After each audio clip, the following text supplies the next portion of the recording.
Hello, welcome to yet another Advent of Code stream. If you are new here, my name is Jared. I've been writing Ruby for too long, and I run an agency where we build e-commerce sites using a Rails engine called Solidus, which makes building custom e-commerce stuff really easy compared to the alternatives. We're called Supergood. We just got fantastic new stickers printed.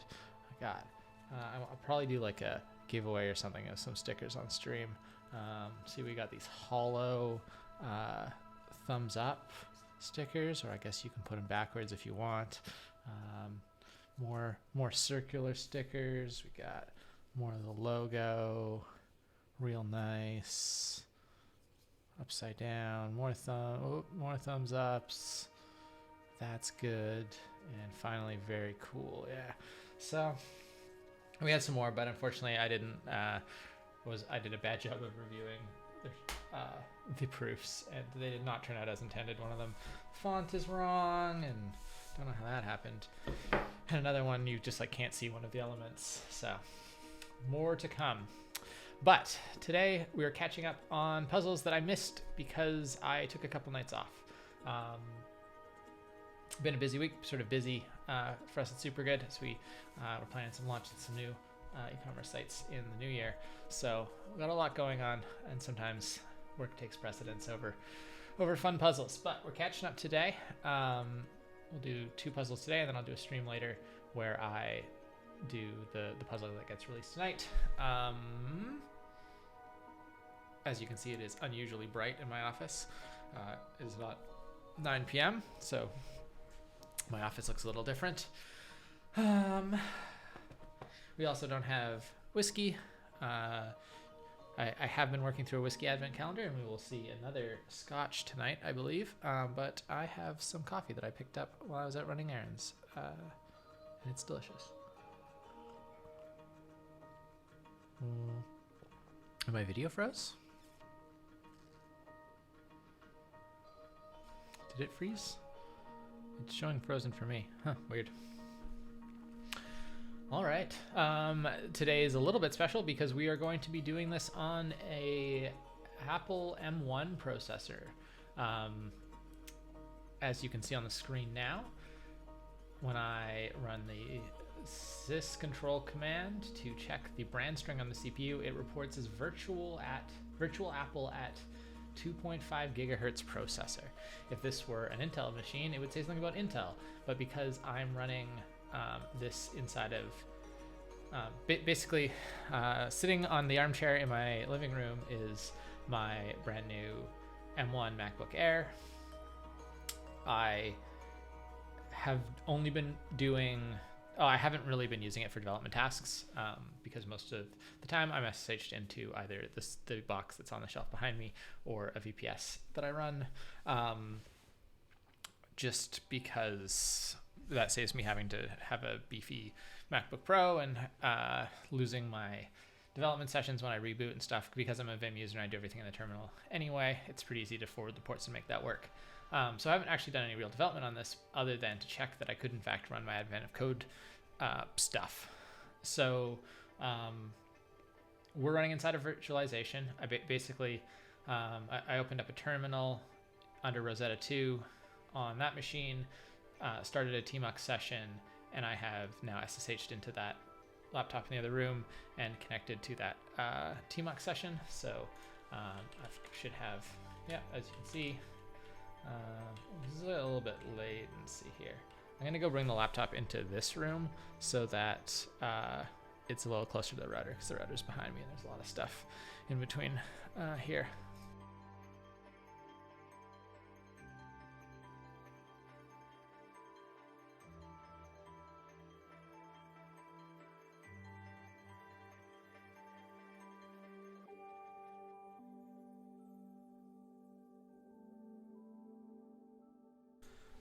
Alright, see if that's a little better.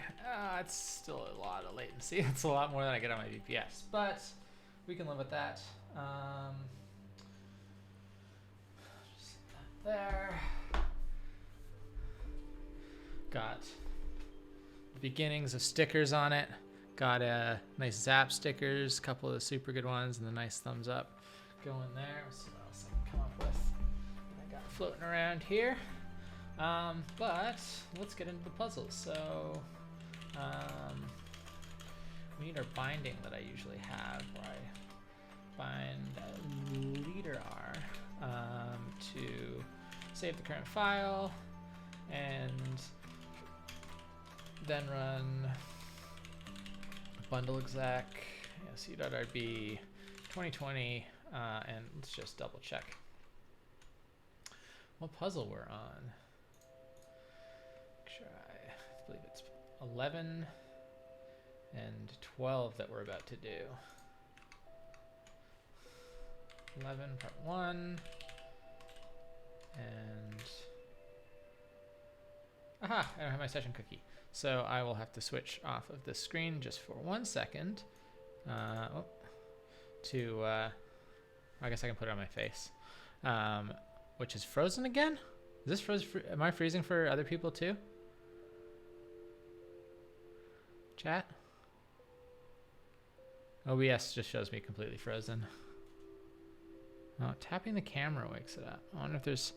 I switched to version 1 of the camera, the webcam thing, and it keeps...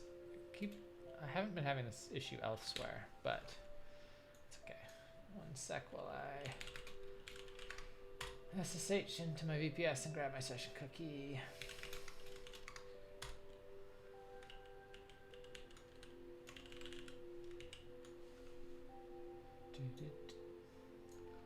Okay. I wish I could play copyrighted music on stream. I have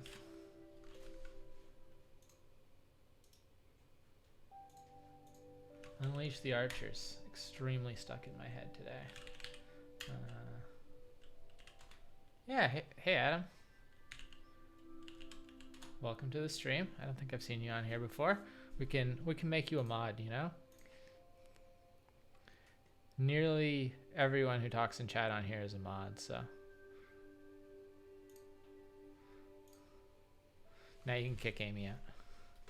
I mean Mamesy. Alright. Fixed it. I have to restart Vim though.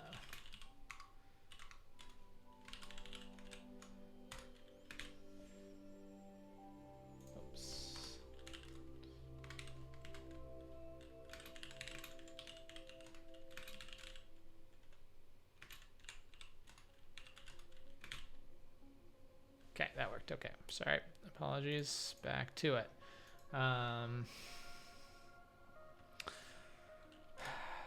So let's get into today's puzzle.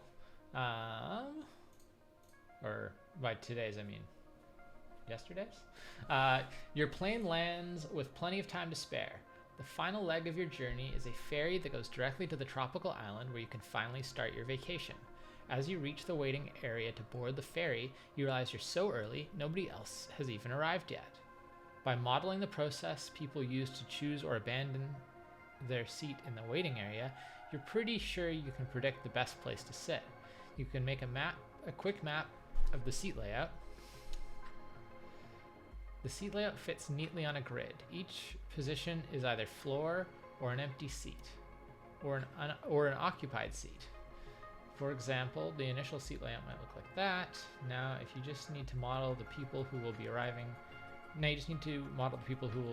shortly. People are entirely predictable and always follow a simple set of rules. That is something I know about people. All decisions are based on the number of occupied seats adjacent to a given seat, one of the 8 positions immediately up, down, left, right, or diagonal from the seat. The following rules are applied to every seat simultaneously. Okay. Sorry, I read all of those words, but I did not actually process them. Got some distractions in my head today. All decisions are based on the number of occupied seats adjacent to a given seat.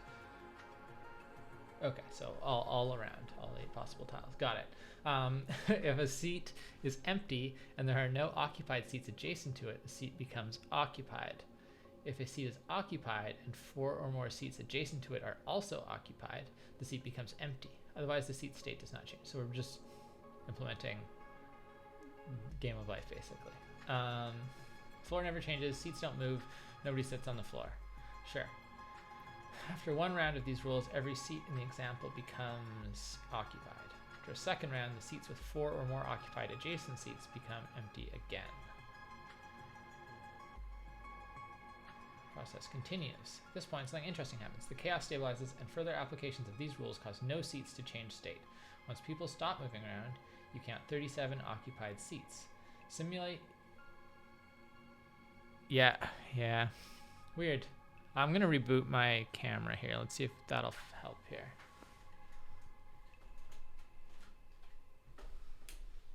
So, that should... Okay, yeah, that really did.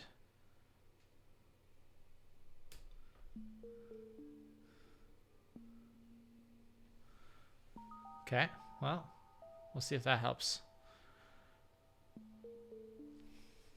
At this point, something interesting happens. Yeah. Simulate your seating area by applying the seating rules repeatedly until no seats change state. How many seats end up occupied? Okay. I can work with this. So let's open that and take a look at our input. And so this is one where I'm going to do something similar to what I did with the virtual machine. I really like when you've got these kinds of like the systems where you're stepping through states to implement them as immutable objects, where the like step method just returns a new one to you, because if you implement it that way, you can always just compare them. Like if I just model this as a string or like an array or something like that, then like I can make equality be, array equality on the actual state, and then we're good. So that seems like the best way to go, at least the most reasonable first step, I think. I assume, how big is this thing? Is it huge, or is it just like a big square or something? 98, 96, so almost square. Okay.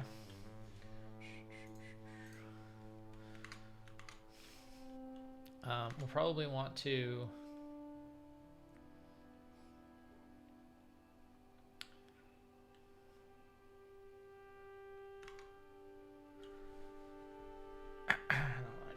all right, let's write some code here. So I'm gonna start by writing a seat map.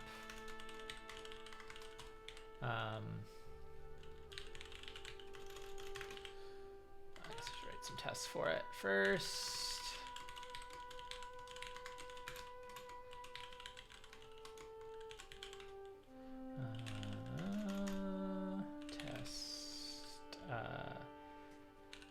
Parsing, I guess, first, because I kind of want to be able to parse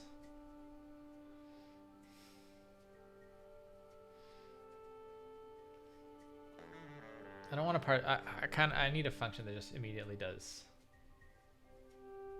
immediately creates these objects so that I can like compare their equality to reasonably do this in test. Oh, I'm frozen again. Okay, well, I'll have to look into that at some point.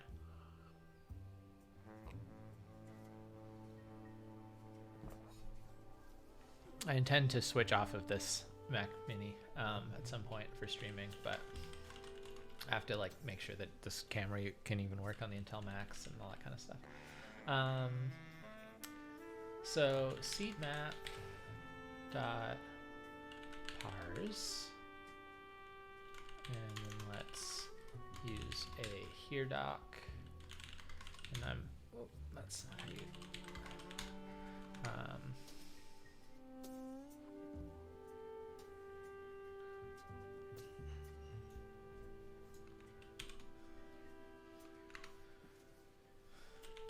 Or I guess I should use the actual initial state that they've given. Okay. And of course, I didn't set pace mode, so that got all goofy. But so map is that. Now we have something, and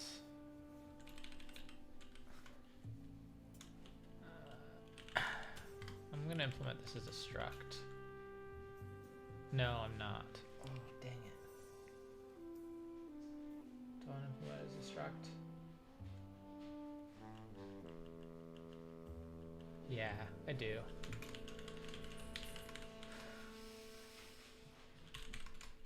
Map's just going to be an array.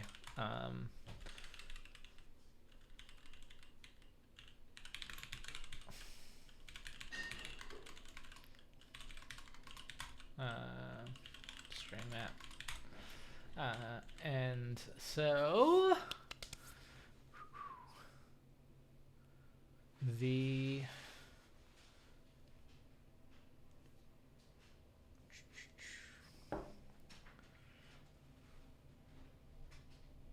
just want to, I guess,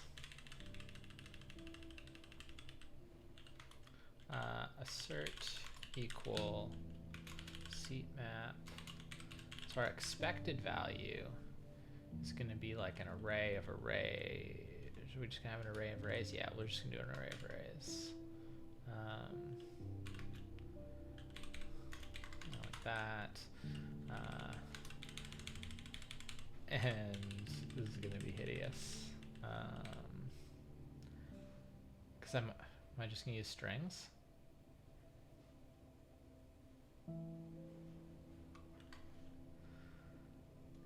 I'm going to, well, I can do this without too much event magic. So I need to insert commas in between all of these. Oh.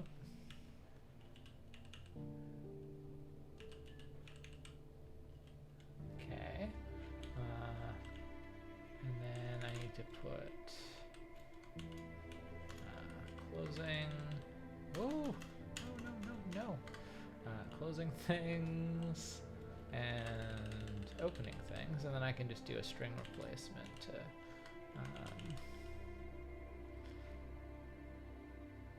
so how do I want to call these? Floor, empty seat, occupied seat. Floor, empty, occupied, maybe. So we replace all the L's with this empty,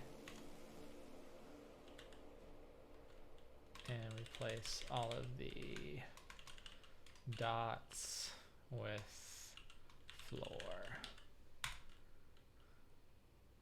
Conveniently, those words are the same length, so you can actually still read this thing reasonably. Okay.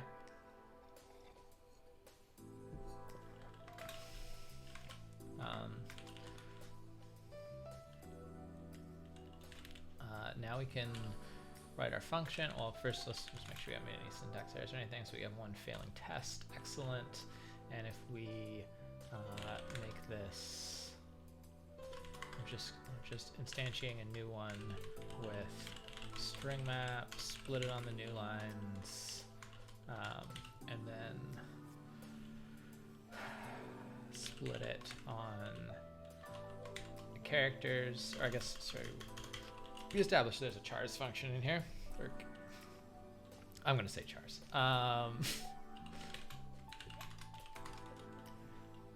Oops.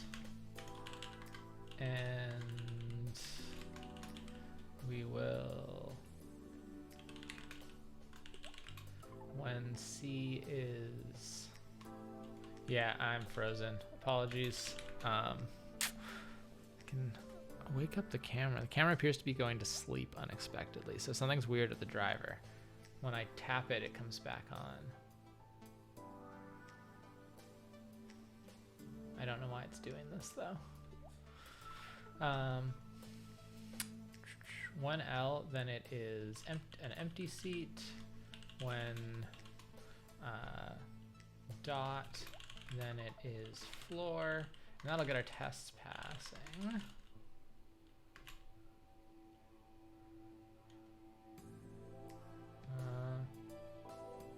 Oh, and if I want the chars, yes, so I didn't do this quite right.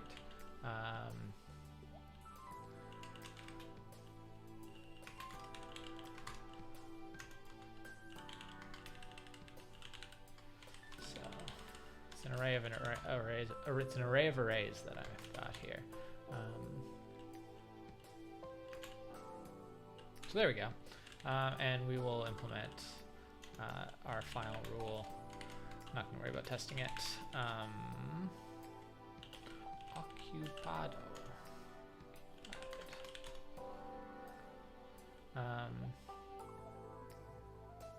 Oh, no, we're going to go with, for the purposes of making them all the same number of letters, we're going to call it taken. And my phone has informed me that my sous vide is up to temperature. Making sausages tonight. Okay.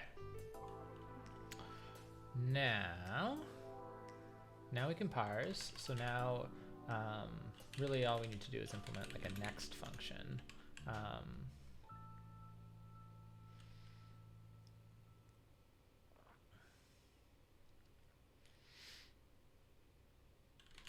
Just gonna return like cmap new and then something in here.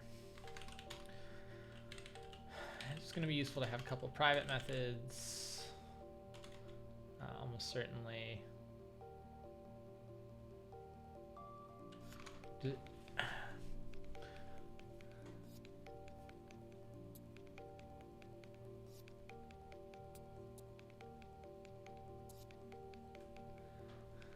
Let's say, does this wrap, or we just, or no wrap?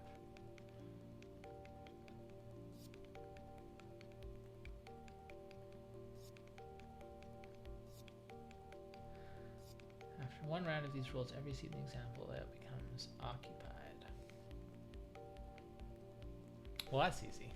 Then we can reuse this. Say example layout.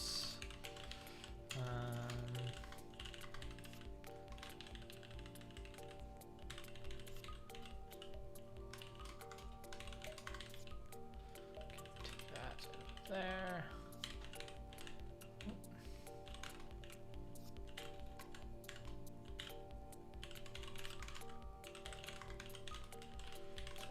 Bottom, get it out of the way.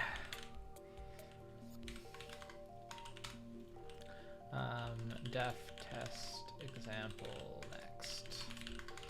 So we implement this, then we should be able to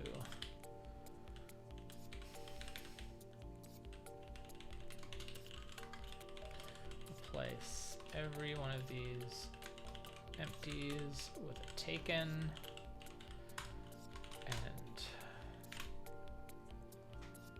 cool. So we're seeing, instead of this expected one, we are getting nil because I just passed in nothing.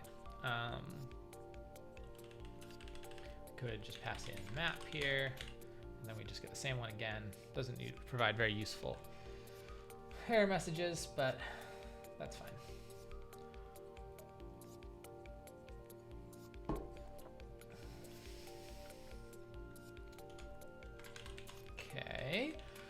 Okay, what's the next?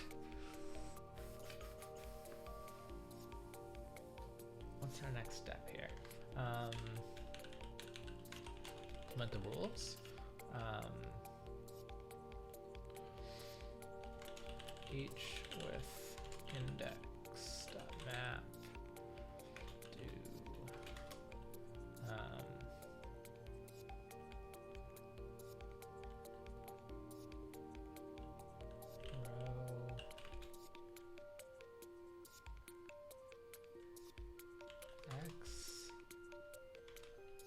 row dot. So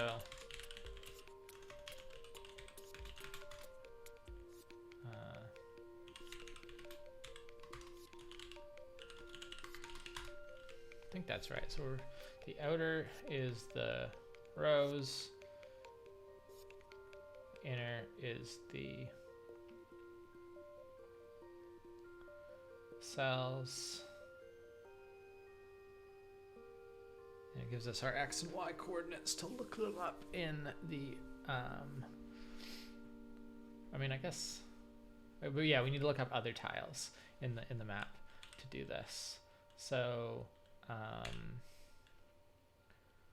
next floor, if cell is floor, because floor never changes. Now we have to actually implement these other rules. So like currently we have a thing that just returns the same thing. If a cell is empty and there are no occupied seats adjacent to it, then that cell becomes occupied. So that's the only rule we need to implement to get to the next step of this puzzle. So that's the only rule I am going to implement. So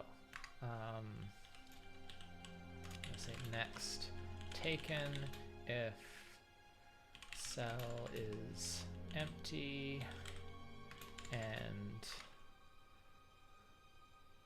there are no occupied seats. Adjacent seats X, Y, 0. And then we will implement adjacent seats.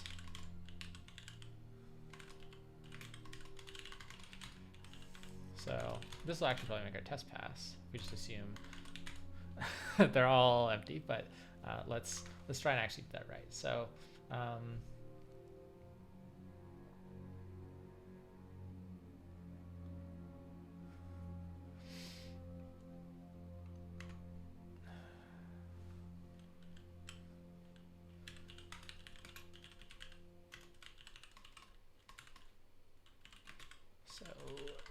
in order to tell if a spot is occupied,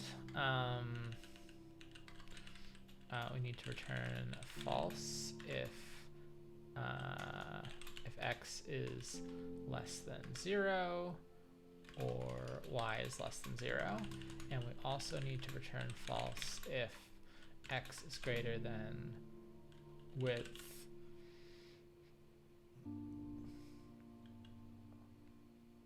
or how does that work again?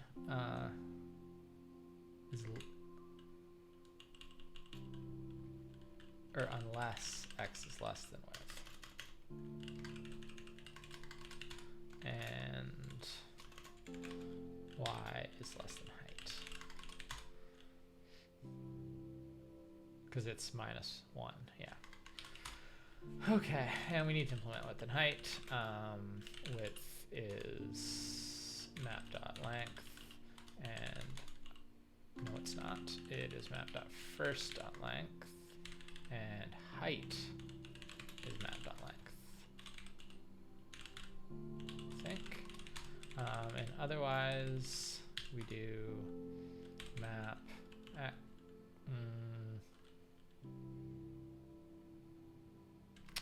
I did these backwards up here. Yeah, always tricky that. So Y you look up with Y to get the correct row, and X to look up within that row, and it is taken. I used occupied, and that was a mistake. Let's use taken everywhere. So adjacent seats is taken, and then it's just all the combinations of adding and subtracting. So there are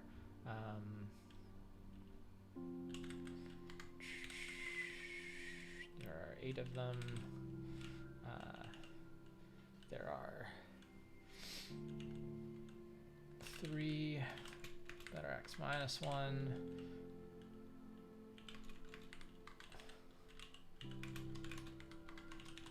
Oh, got some sunshine shining in. There are 3 that are +1.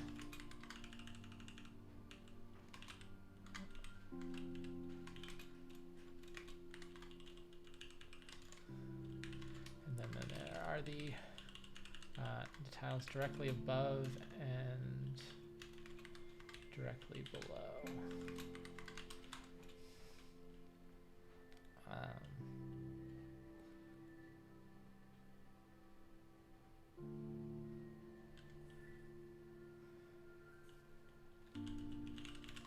Is it?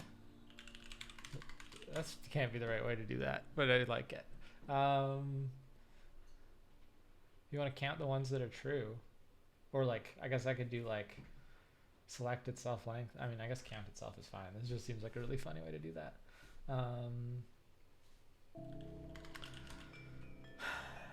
Does it work? Works. I guess we test whether the next step works. So we got our test.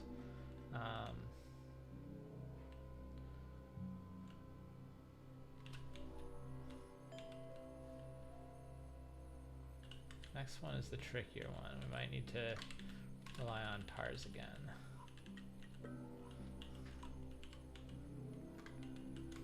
So, next up, next. What am I doing here? What did I just do? I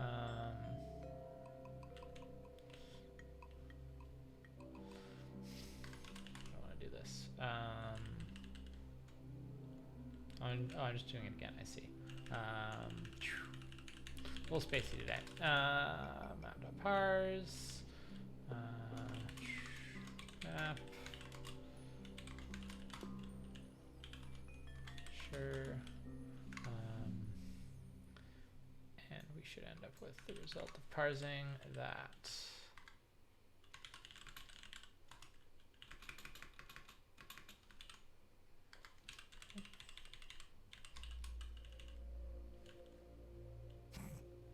Excuse me.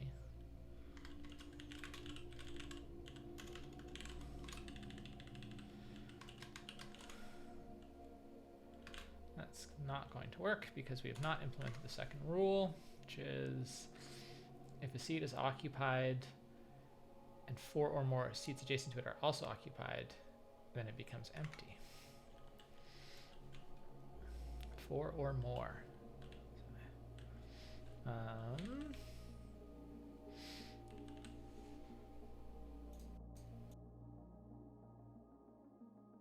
Excuse me.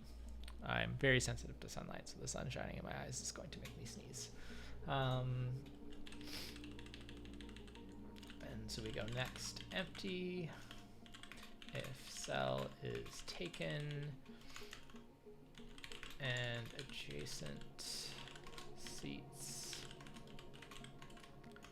is greater than equal to 4.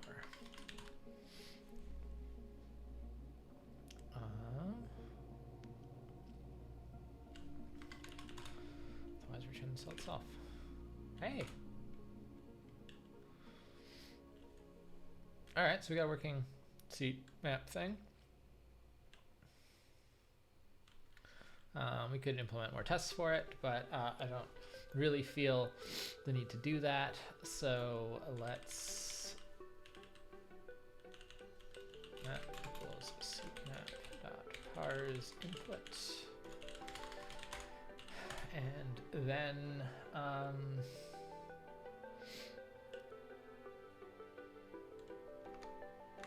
so we need to just double check the parameters of our puzzle here. Count the occupied seats. Okay, so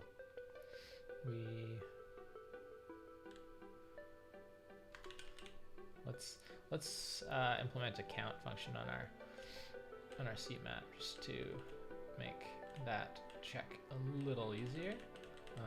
Def occupied count. That's not a question mark. And we will map dot flatten dot count taken. I like taken. Taken count. All right. So we create a map.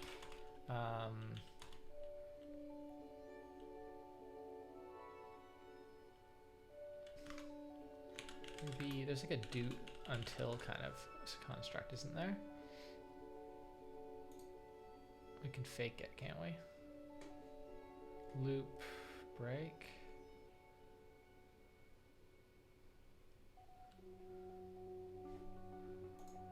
It's ugly, but I think we can.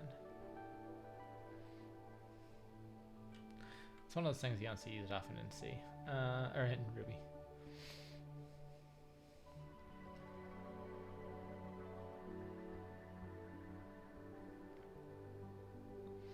Until. I like until. Map equal, can I do map equals map dot next? Or no, I need to block, don't I? Because I need to maintain references to them. Okay, fine. I'll do a loop. Loop do new map equals map dot next. Break if new map equals map. Map equals new map. And then we return map.taken count. How many taken movies are we up to? Is that the taken count?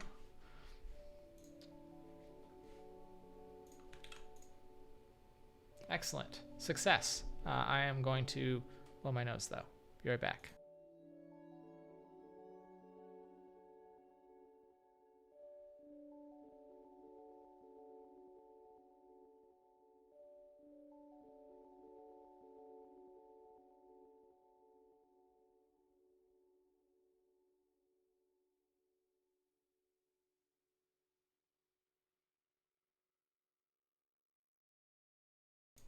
All right.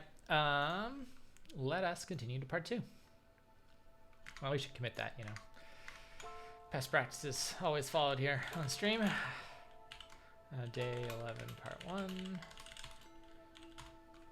All right.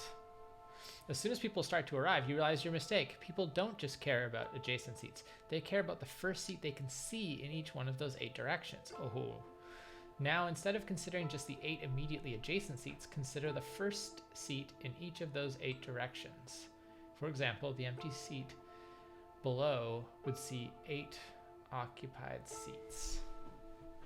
1, 2, 3, 4, 5, 6, 7, yeah. The leftmost empty seat below would only see 1 empty seat, but cannot see any of the occupied ones. The empty seat below would see no occupied seats.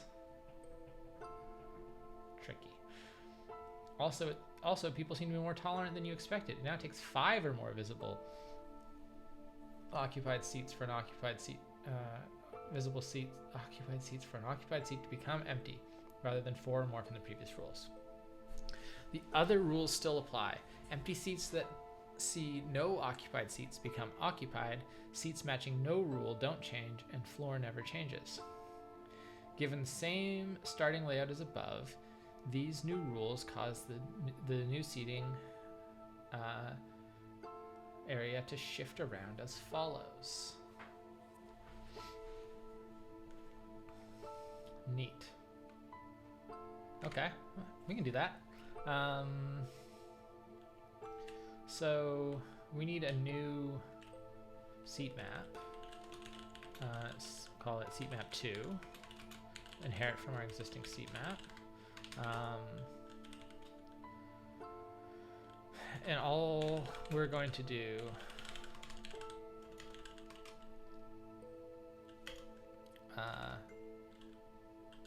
is re-implement adjacent seats and parameterize that one, or give us the power to change this value. Call it too many count.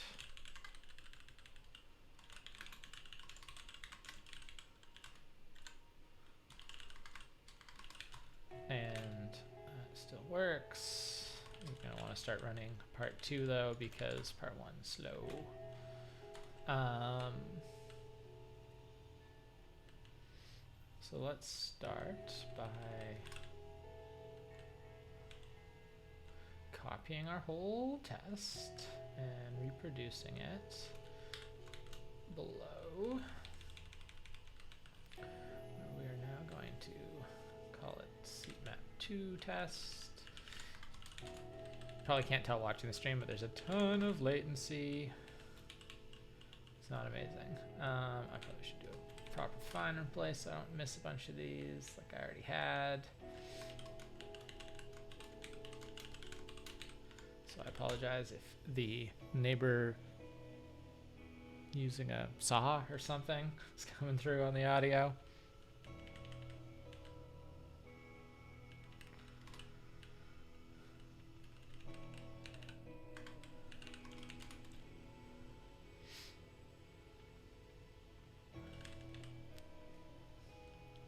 That's good. So part 2 doesn't have fundamentally different rules. We just need to use a different class. So we'll also need to parameterize the class on part 1. Def map class map.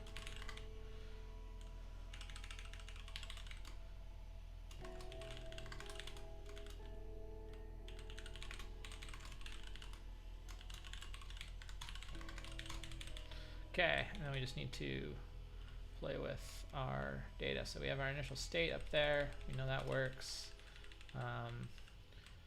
Should switch to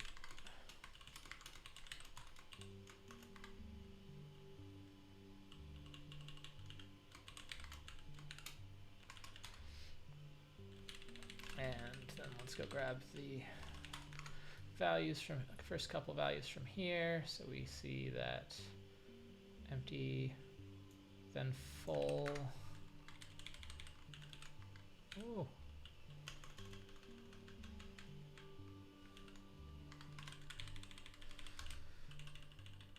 Pasting is a hard problem in computer science. And then let's grab that one. Oh, damn it. Didn't set paste.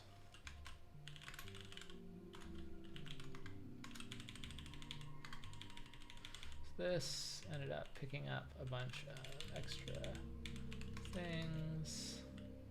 And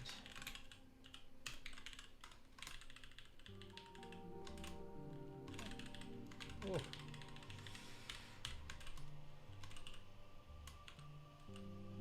Well, what just happened? I went back like a ton of steps somehow there. Okay. Whew. So that is our test for our new rules. Don't need to worry about parsing. That's all tested. We just need to test that our new class, which is CMap2,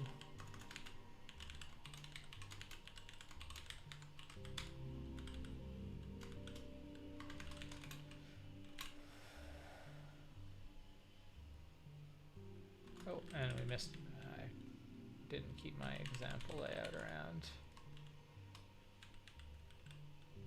Where did it go?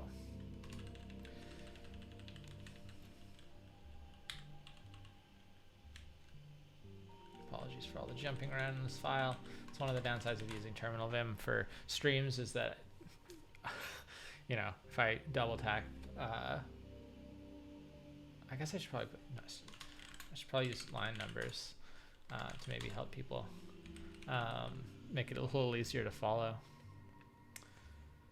But, okay, now we have a test. It runs, does not do anything different. Then, oh no, it does do something different. It doesn't work at all. So now we have to do this.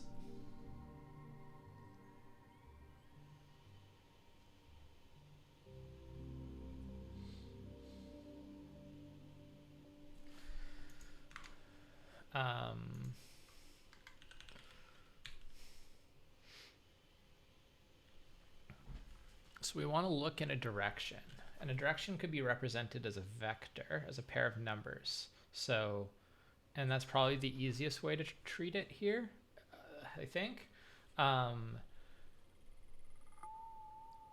Where so the possible directions we can look are to the left, which is -1, 0. We can look up, which is 0, -1. We can look. Oh, it's going to bug me if we don't go top, right, bottom, left. We can look right, which is 1, 0, and so right, left, top, right, down, left, and then the diagonals can be injected in here. So let's just top, or let's do cardinal directions because it's just easier to write.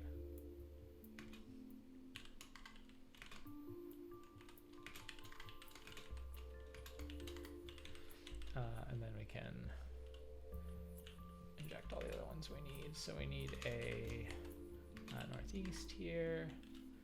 We need southeast here. We need southwest here. And we need northwest here. That should be 8. It is. So this is up, or sorry, this is right and up. Southeast is right and down. Southwest is left and down. Southwest is left and up. Okay, and we can always format this nicely just so that it's a little easier to read.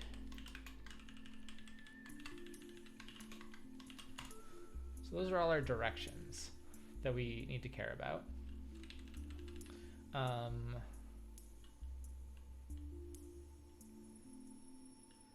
And we still just care about the number of occupied seats. So we're probably going to want to have like a look, and you give it an X and a Y and a direction.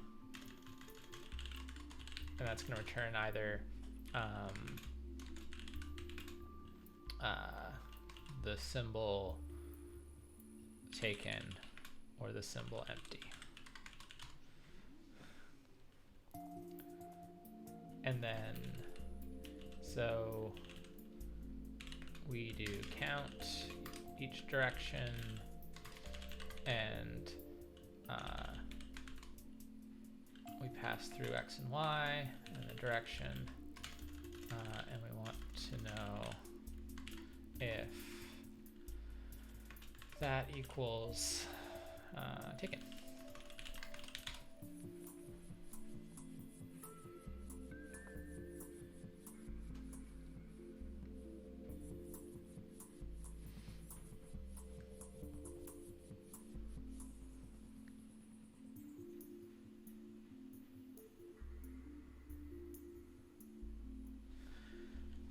I'm just gonna slide back up to just the same file, open another split, but I want to look at reference the implementation of our original seat map. So we have a taken method.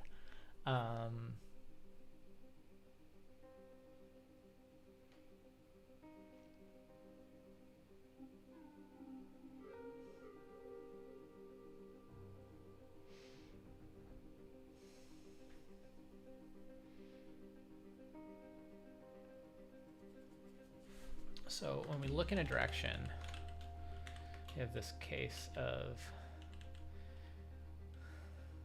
well, let's write the loop.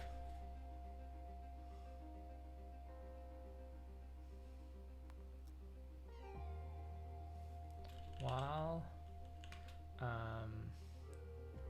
it's going to be those conditions. X and Y are less than 0.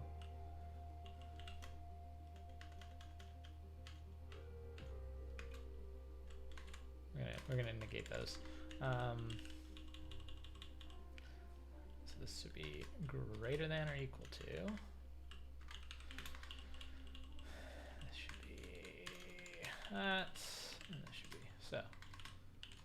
So while we're within the bounds of our map,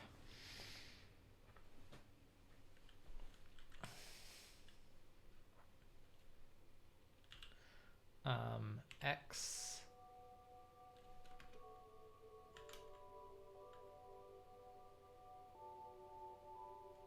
okay, I assume you can't do this, but how rad would it be if you could do this?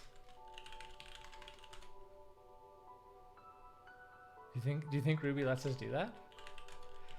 I feel like probably no, but we gotta try, right?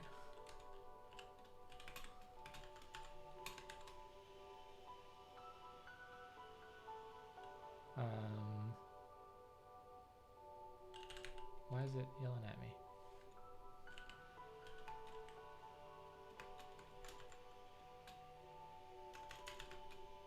Not valid syntax. Dang. That's sad. Truly sad. But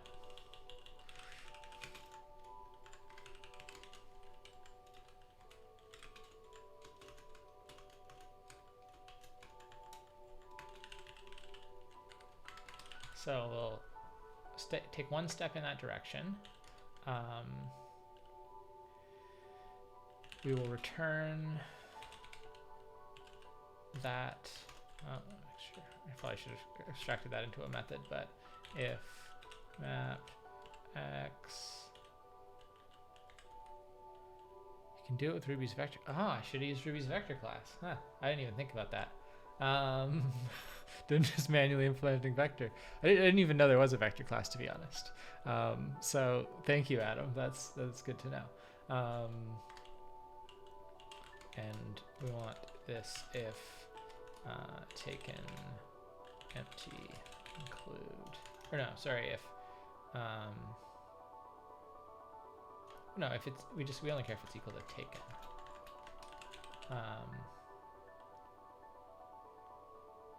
Or no, we care about either one, right?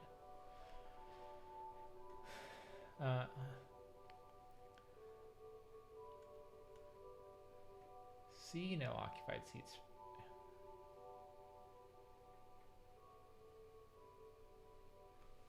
Should I understand this correctly? Okay, so no, I was right the first time. So if taken empty, I guess we just care that it's not return unless x.y equals floor. And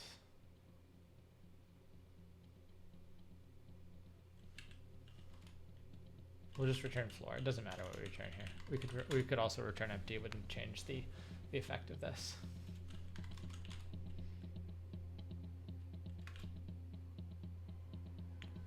Cool. That does not work.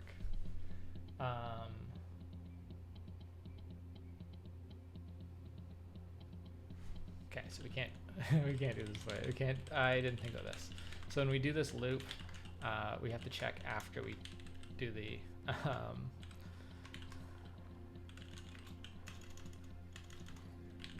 turn floor unless all of those conditions are true, and then we just have two returns. And somehow I have not implemented a infinite loop, but what I wrote does not also not work.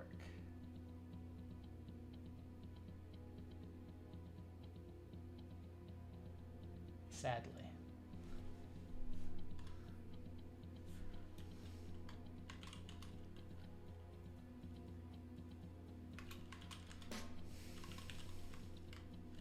So which assertion is failing? The one on 208.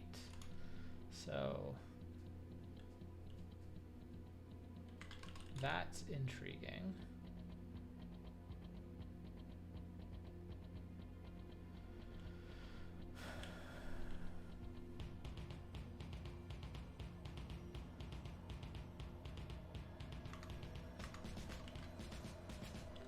I want to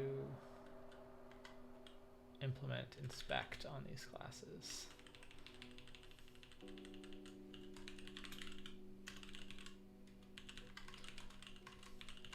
Does that help me here? Yes.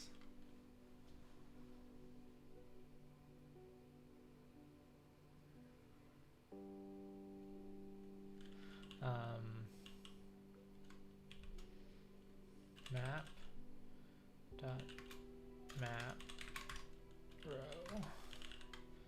Oh, got my do.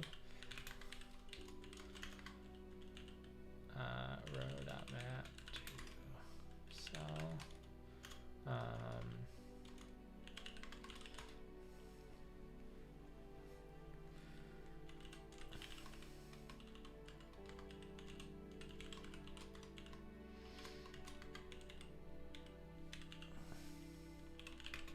So we're just going to map these back to their symbols.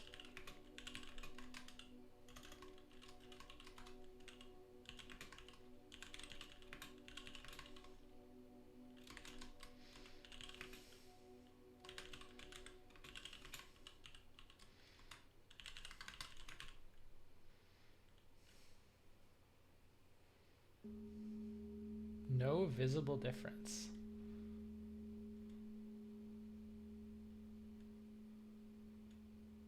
Then why did they not compare equally?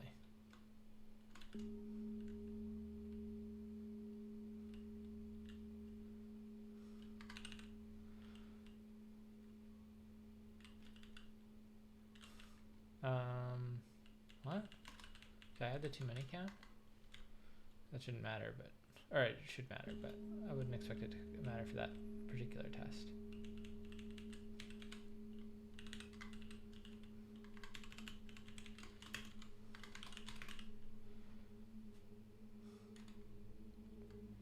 What is going on?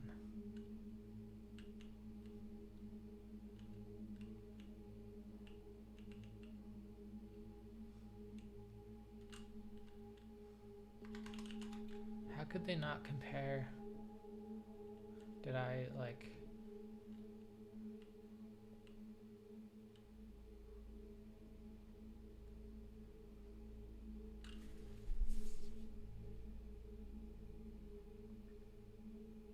If they both to us the same, how could they possibly not be equal? Or if they both inspect, like, if I convert them...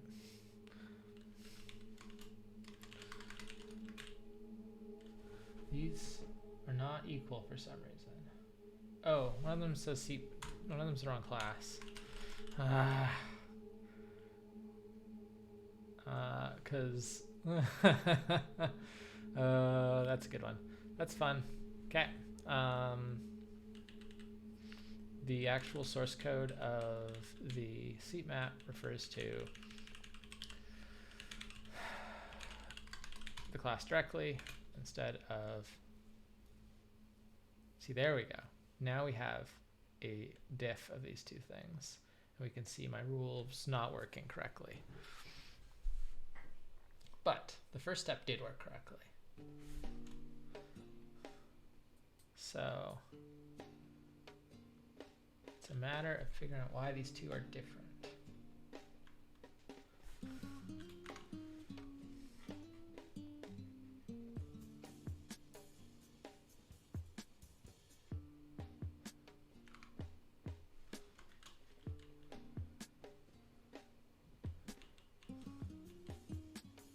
So let's see.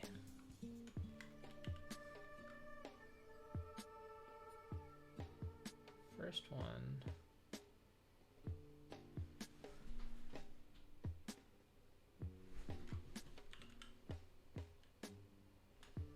Let's do 3, right? Yeah.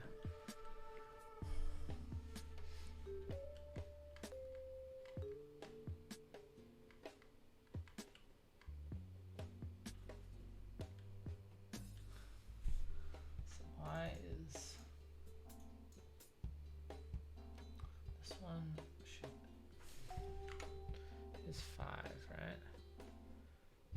5 or more visible occupied seats, yeah. So this one can see 1, 2, 3, 4, 5. It should empty.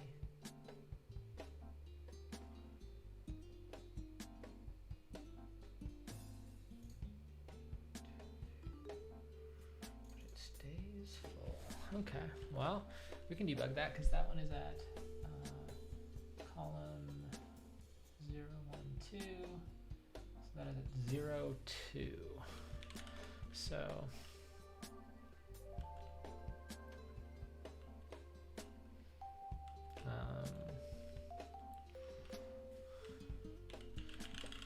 try if x equals 0 and y equals 2.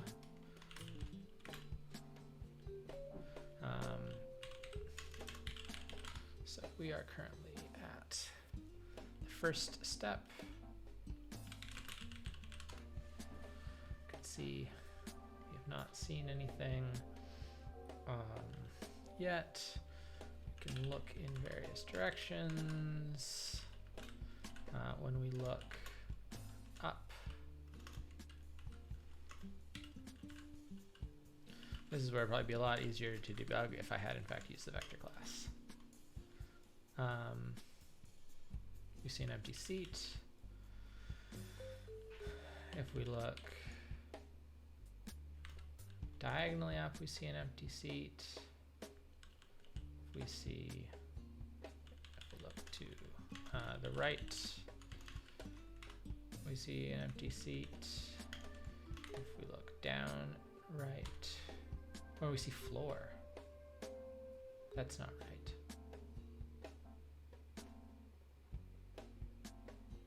Why do we see floor?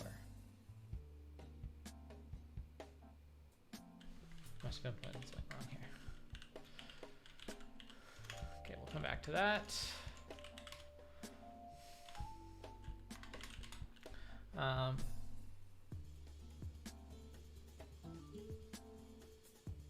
Yeah, I did the wrong thing. So we return floor if we go off the map, but oh no, that's right. That shouldn't have gone off the map though.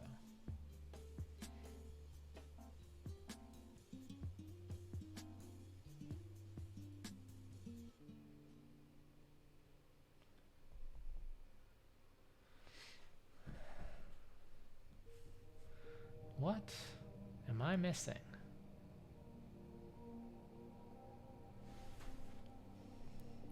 I'm missing water, so I'm gonna go grab something to drink. I'm a little thirsty.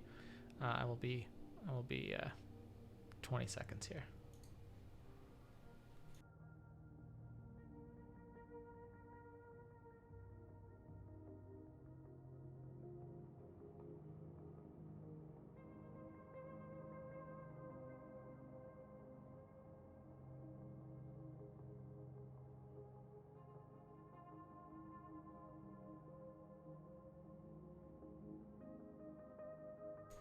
All right, got a little lime LaCroix to help out.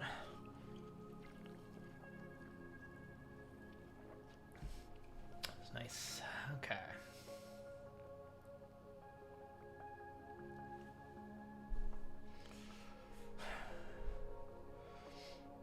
I guess we go back to debugging that thing because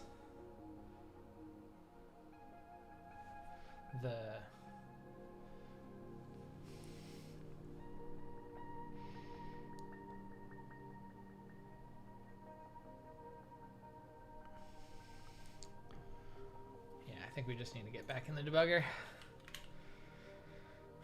So what direction was it that was not working as expected? Why? Did I just lose my shell history? Okay, anyway. So we look from X, Y to what direction was not working?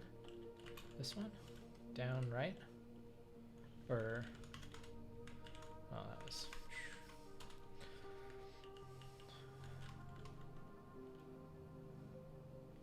Downright should be empty though, right?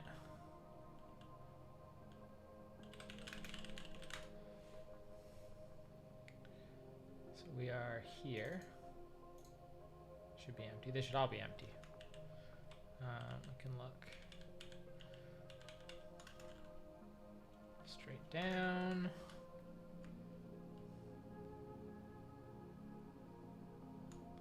Yeah, okay, that all works. That's nothing weird happening there.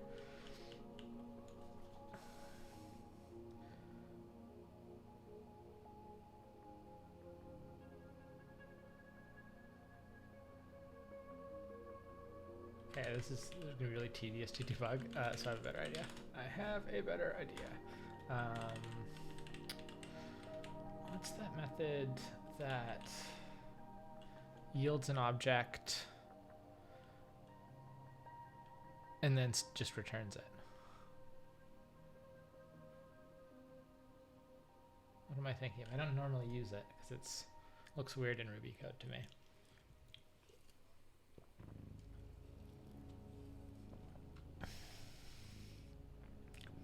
Come on, viewers. Come on, chat. What's that? What method am I thinking of? Yields an object and returns it. Ruby yield object, return it.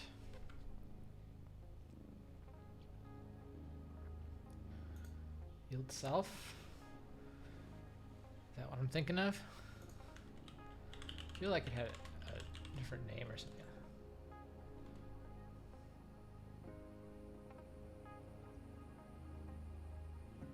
Yeah. Yeah. So we can yield self in the middle of this thing.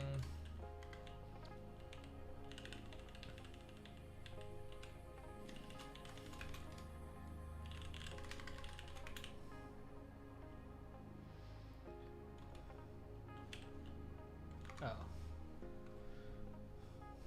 Maybe this isn't what I'm thinking of.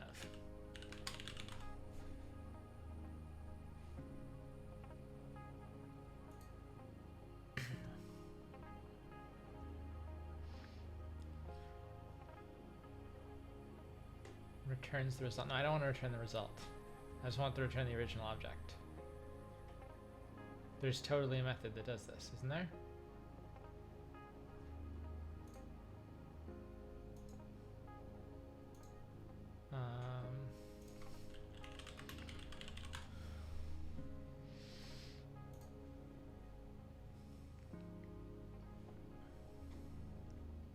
People like didn't like it or something. Oh, tap. Tap is what I'm thinking of. Yield self to block, then return self. Yeah, yeah, tap. I just couldn't remember the name for it. Okay.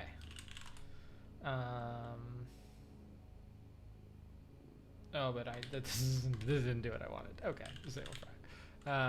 We'll get there. We'll get there. Advanced debugging here. So let's map. Map direction.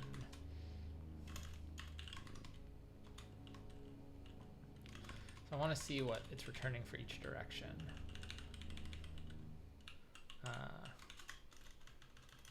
And then we can count. I don't know, we'll call it result. Result equals taken.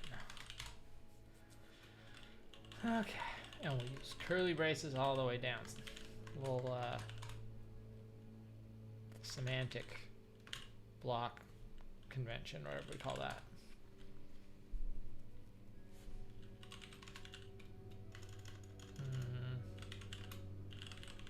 So let's see if this is right. Looking up, we see it's empty. Looking up, this is floor. This should not say floor, it should say empty. Okay, so we know we've got a bug. And all right. So right, southeast is the fourth one is empty. Empty, and then floor, floor, floor. Yes. Okay. Well, From that one, we can see we have a bug where it does not appear to continue advancing towards or something. We know that looking is not working correctly.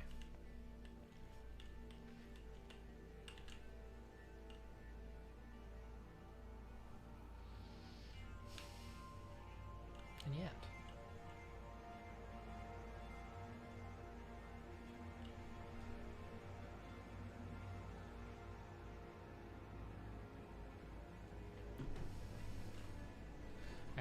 I gotta show chat this. This is important. My parents' cat is extraordinarily cute. Come on, focus. There we go. He curls up on this little cushion right beside the like heating vent because they have like a oil furnace, and oh, it's a cute cat.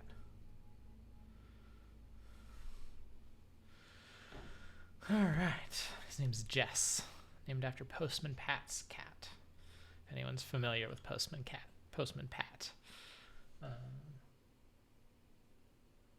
My music died? I think my music died.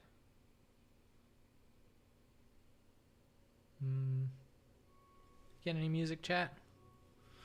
Oh yeah, there it goes. It's back. Okay.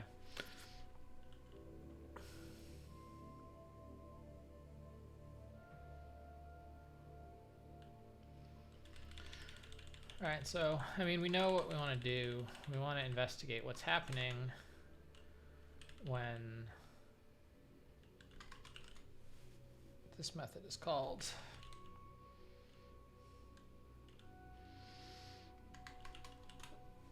And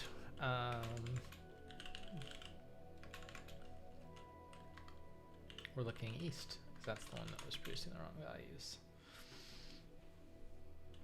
So we have X, we have Y, we have direction. X plus equals 1. Y is never advancing, so uh-oh. Did I do this backwards? No, that's right. Return floor unless we're inside the map.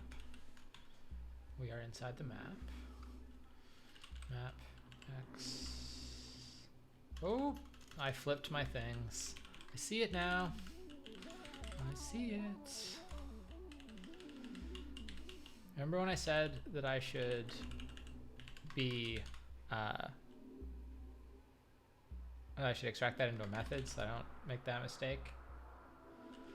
Well, here we go. Okay, that fixes it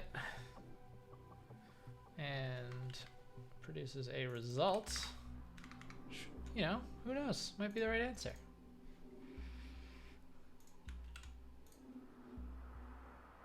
Boom. All right. On to day 12.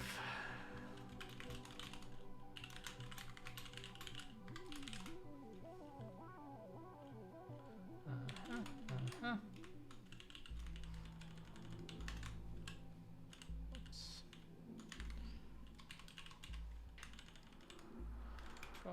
12.1.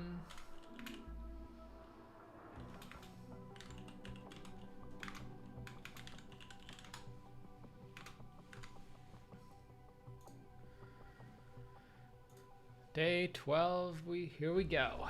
Your ferry made decent progress towards the island, but the storm came in faster than anyone expected. The ferry needs to take evasive actions. Unfortunately, the ship's navigation computer seems to be malfunctioning. Rather than give a route directly to safety, it produced extremely circuitous instructions. When the captain uses the PA system to ask if anyone can help, you quickly volunteer. The navigation instructions, your puzzle input, consists of a sequence of single character actions paired with integer input values. After staring at them for a few minutes, you work out what they probably mean. Action N means move north by a given value. Action S means move south by a given value. East means move east. West means move west. W means move west. L means turn left the given number of degrees. R means turn right the number given number of degrees, and F means move forward the given value in the direction the ship is currently facing.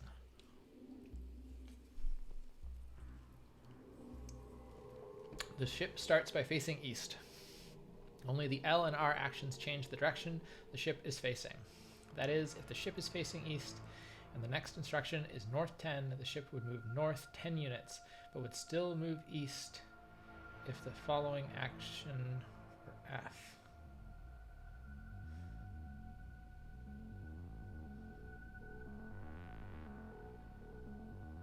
Okay, so we have a ship that defies conventional laws of physics into it. At the end of these instructions, the ship's Manhattan distance, some of the absolute values of its east-west position, is 25. Okay.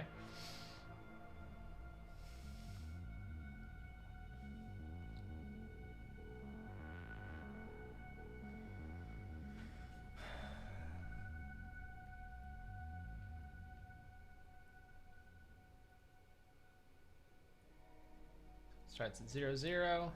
Okay, we can do this. I'm into it. Let's build a ship.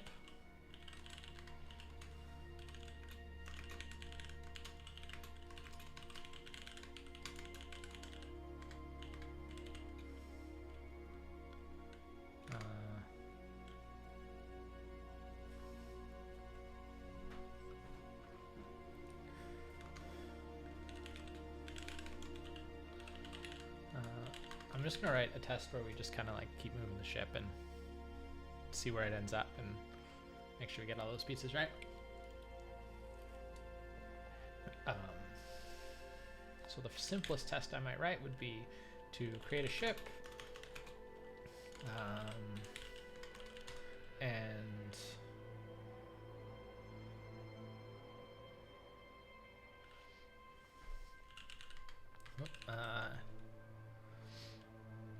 assert equal 0 ship dot Manhattan distance.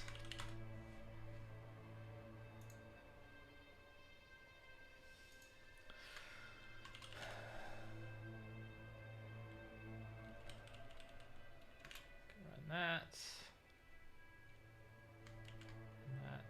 What the heck? Why did that not show me the output of my command?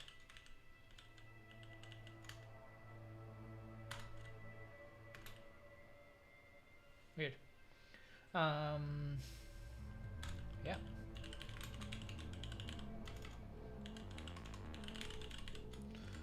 Let's go real TDD here. So, okay. We then fix whatever spelling mistake I made. That's the right spelling. I didn't make that up, right? Manhattan, yeah. I guess I don't know if I've ever actually written the words Manhattan. I've never been to New York. Okay. And then we can start feeding in test inputs.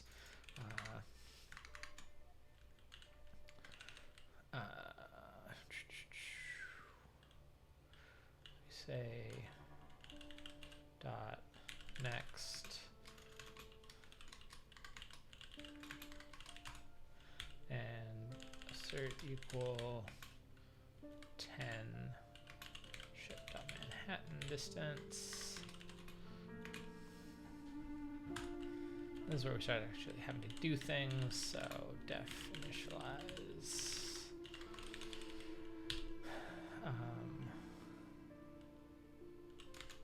Direction equals east.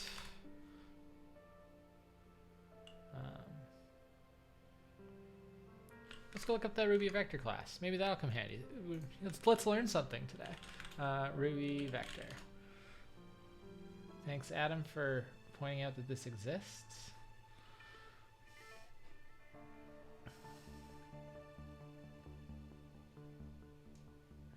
Vector.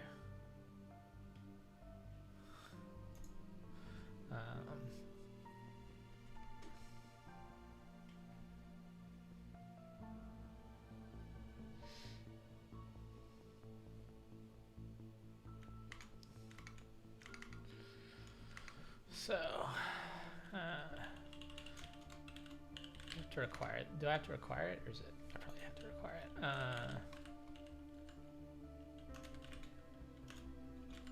So that's east.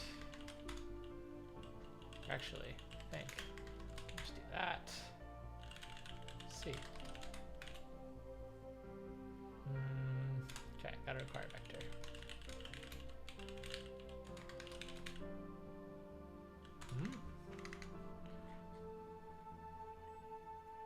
Matrix. Gotta require matrix. Thank you, Adam. Cool. So at direction is now a vector. Rad. I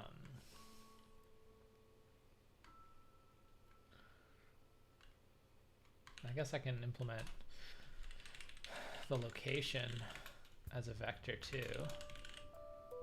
Though I don't, is that gonna help me? We'll see. I guess it probably is. Can I?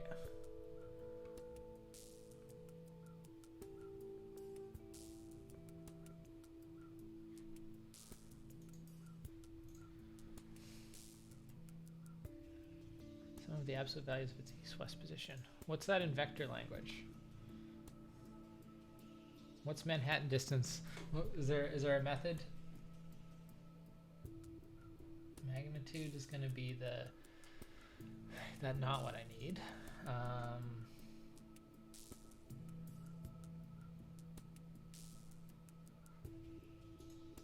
Cross is not what I need.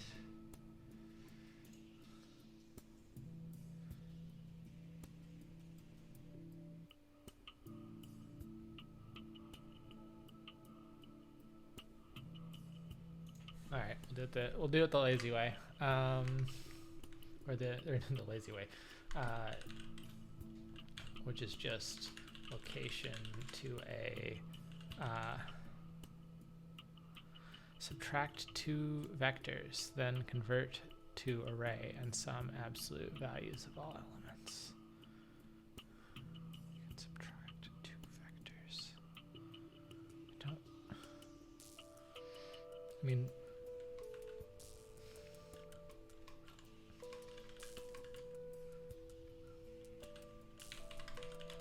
That's how I don't understand what you're talking about subtracting two vectors. But what I did here makes sense though, right? For Manhattan distance.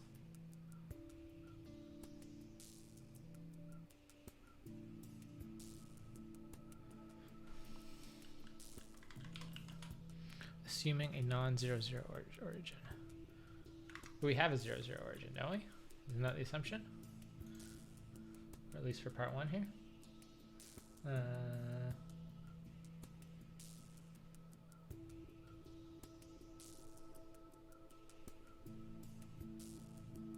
Does it explicitly say?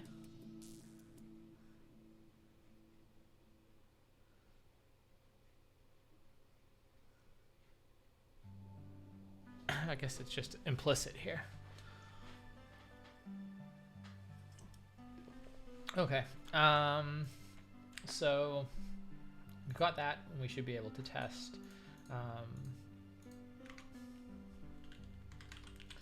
the an exposed location. For this problem, yeah, I meant more in the general sense of the distance between 2 points. Oh, yeah. I gotcha. Let's just make location a method so that we can do some nice, easy comparison. So we want to be able to say Manhattan distance is now 10 after we call next.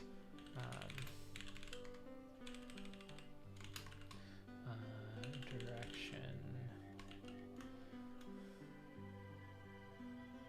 So there's two states we have are a direction and which is default to 0, and a location, which is defaults to vector 0, 0. And so we that. And that. And we'll just make sure we've got readers for everything. And then next instruction.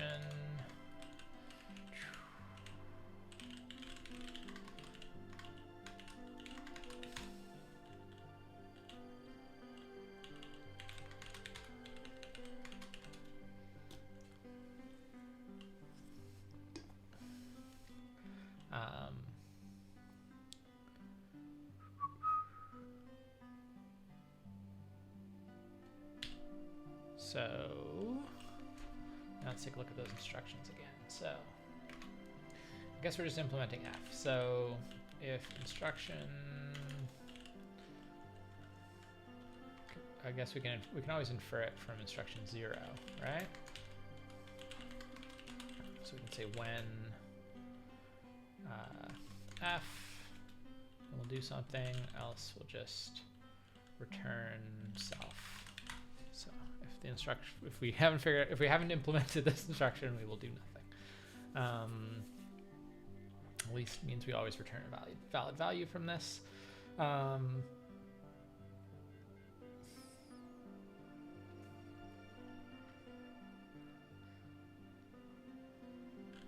gonna just pry in here. Make sure we get this far. So we've got an instruction. We want to slice off the number and for F we're going forward. So can I do like so I'm gonna do like location plus equals direction times the thing I said. Location is nil. Awkward. What did I do wrong? Location equals location.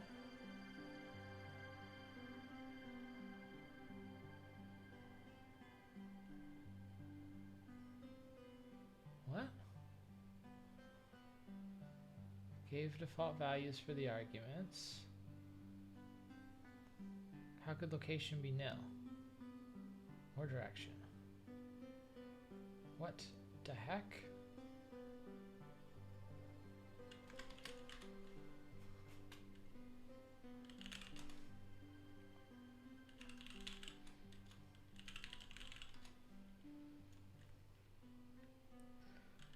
Location. Oh, times. Can I not? That's fine.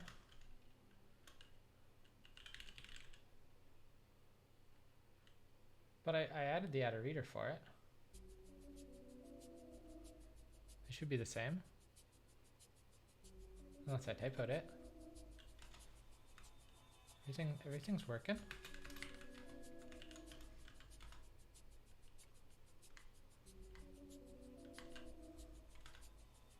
What did I miss? We have add a readers for location and direction. Location. I named everything, spelled everything correctly. Location. Yeah. Huh, I don't know why that didn't work, but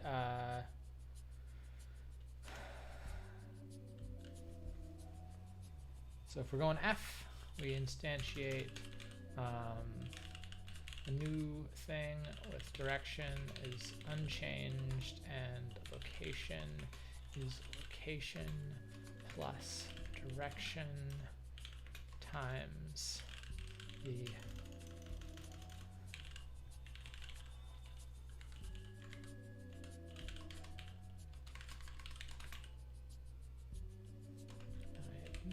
naturally had to typo instruction, as I've had to almost every time I typed it. Okay, whew. All right, so we advanced. Now we can try the next step in our sequence, which is north 3. Oh, but we should probably test our actual location, not just our Manhattan distance, because we can do that easily enough. So we can say vector, we should be at 10, 0.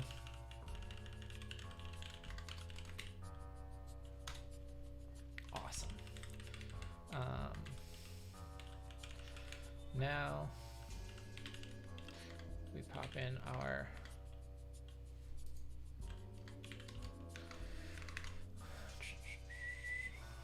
next instruction in 3.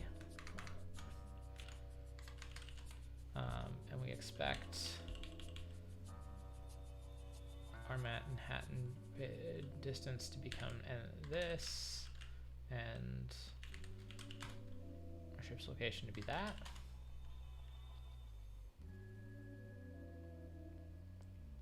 Compared to the last puzzle, our our directions have changed. -1 is now down, 1 is up, but that doesn't, I don't think that matters for the purposes of this problem. So that's going to fail. Hopefully, yeah, we did not get the right expected value out of that. When n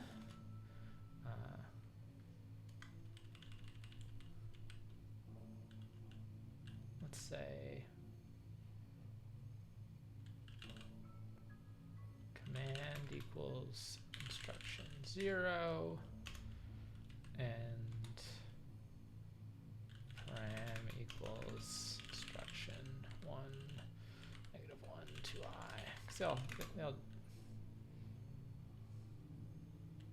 yeah, perfect. That way we can say parameterizing on command and then param.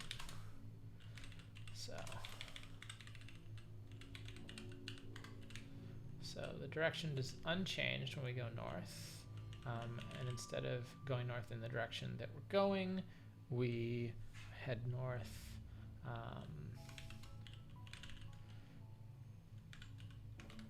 Or we just head north. Cool, that works. On to the next one. I'm gonna go F7. And that is going to advance us to that, and that should still work. We've already got that. I wish these sample commands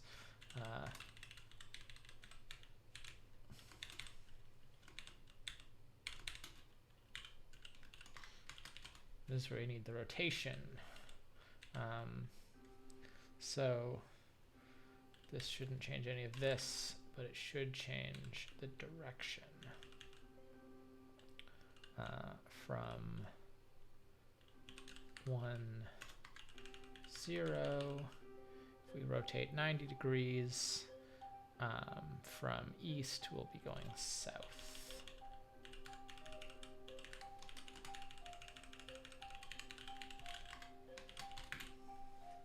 Of course, that fails. Now, how do I rotate vectors?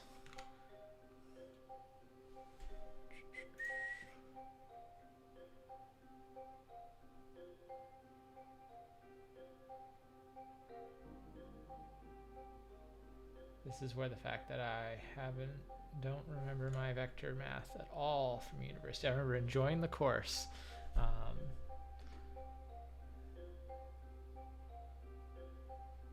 But not a lot else, if I'm honest. It doesn't come a lot. Vector math doesn't come up a lot in e-commerce.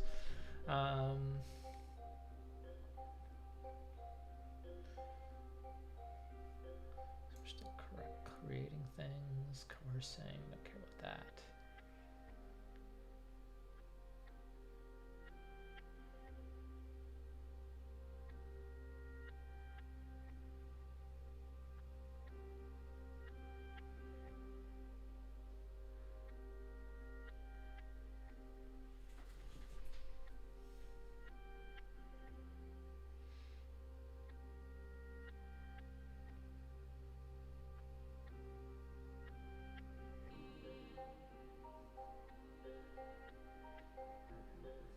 look, I'm gonna actually have to remember how to do rotate vector.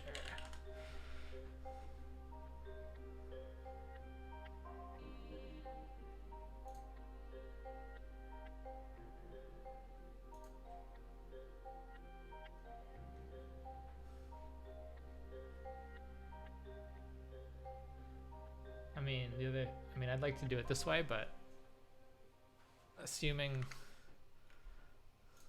all of the inputs are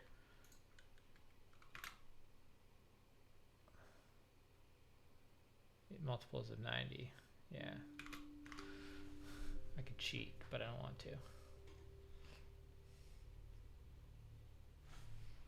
Are they all, there's no negative numbers either?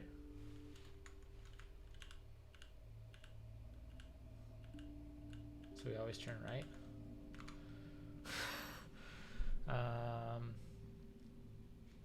This is heavier than what I want.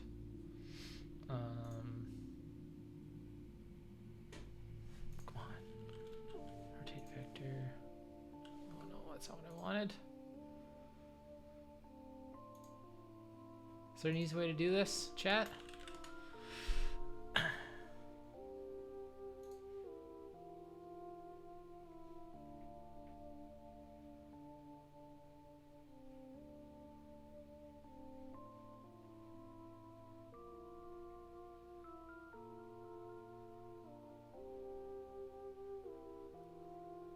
This is not the kind of rotate I want.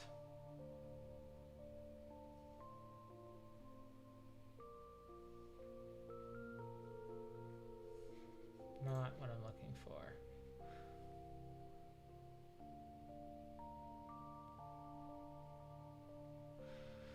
All right, I'll just do it.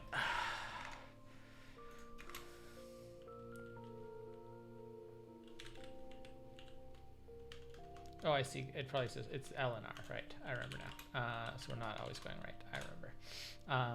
That's fine.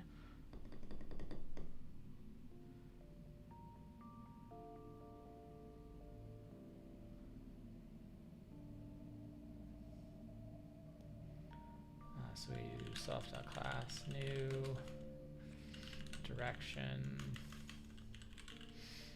is rotate direction param divided by 90.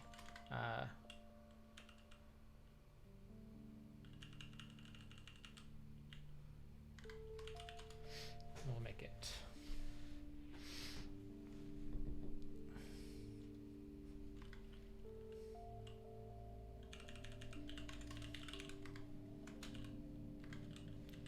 and location stays the same.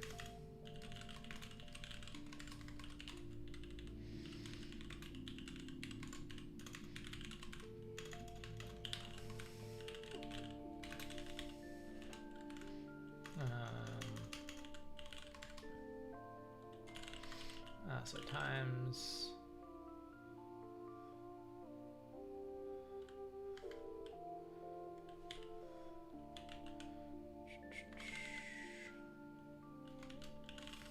times do and return direction, and direction equals it's the silliest way we can do this.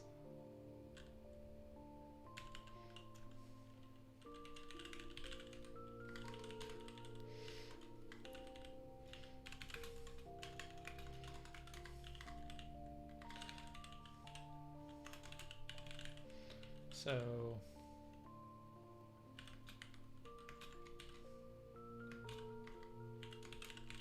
I'm just going to map all of the possible values. There are only 4 possible values, and I'm going to have to look up how to do this more easily after the fact. But for the purposes of getting this done, I know that rotating right from north gets you east. I know that rotating right from east gets you south. I know that rotating right from south gets you west. Oh, that should be -1. And from west gets you north again.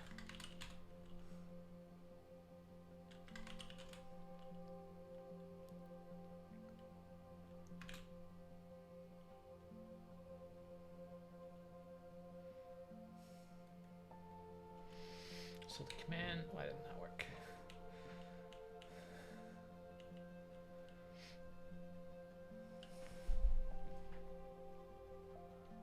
So we're heading east, which is 1, 0.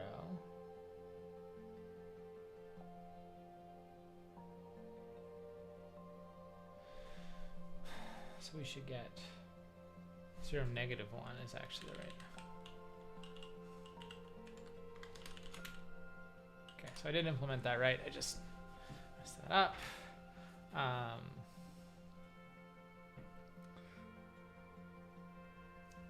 Okay, so we can advance in our, and I want to test some other things. Let's not test that because we've already tested it. We have a bunch of other commands we need to test. So we don't go backwards ever. So we just need to implement left and south, east, and west. So I'm going to do left first, and then south, east, and west are easy. So rotate left. It's the same thing, except our vector math is different. So if we are going east, then we should be, sorry, if we are going north, then we should be going west next. If we are going west, then we should be going south next. Good. If we're going south, then we should be going east next. And if we're going east, then we should be going north. Okay. I'm sure there's a better way to do that, but that is how we're getting it done today. And then finally, for each of north. Am I on part 1? I am on part 2, or sorry, I'm on part 1 right now. Of day 12. We already did day 11 today as well.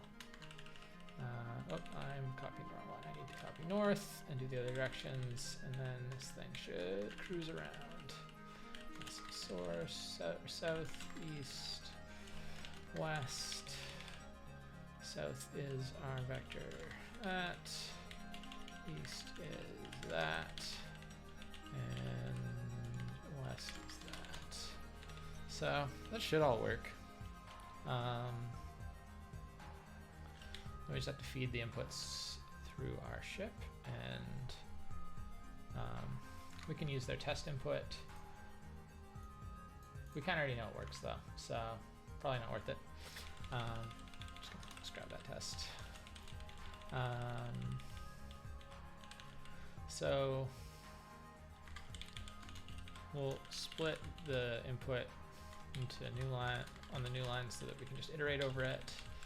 We'll say ship new. Come on, fingers. Oof. Ship.new. Yeah, both are pretty good languages for it. Ruby has a lot of handy sort of combinatorics stuff in it that I personally know. I've not used Python. I used Python really heavily as a teen and stuff, building things when I was learning to program, but shifted into Ruby professionally, and it's what I do day to day, so it's what I'm most comfortable with. So our input, we are going to feed each command that and return the Manhattan distance.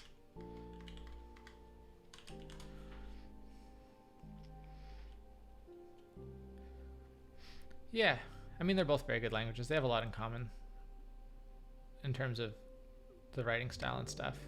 Very sort of different communities though. In Python's object model, for us object-oriented purists, leaves a little to be desired. I don't hate it or anything, but I prefer the sort of more small talky style of Ruby, if I'm honest, but I have nothing against Python. I've written a good amount of Python and have always enjoyed it. Okay, let's see if that is the result for part 1. Oh, answer is too high. Okay, well, we didn't test everything I just wrote, so perhaps we need to reevaluate our tests.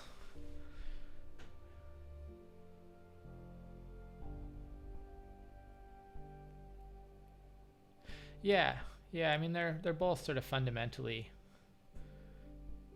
object-oriented languages. It's just that like Python's object model feels like an object model sort of tacked onto a scripting language, whereas Ruby's is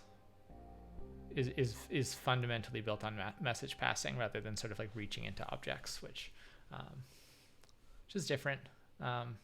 Doesn't have a ton of practical differences though, unless you get into the nitty-gritty of things. North, south, east, west, left, right, and F. Now I have implemented all of those. F, left, right, north, south, east, west. Okay, so I'm not missing any commands. Let's just make sure the test actually gets where it's going. For starters, so ship equals ship next 11, and the final result is expected to be 25.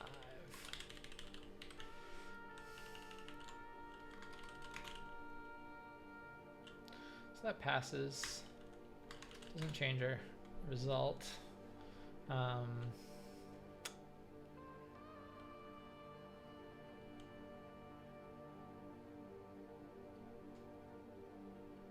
Kind of want to let's just have vectors here because these are all constants, right?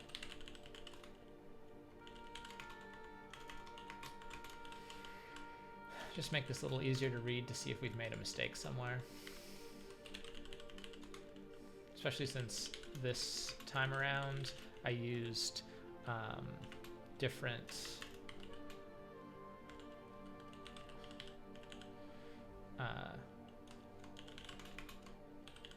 I didn't follow the same coordinate system as the first time.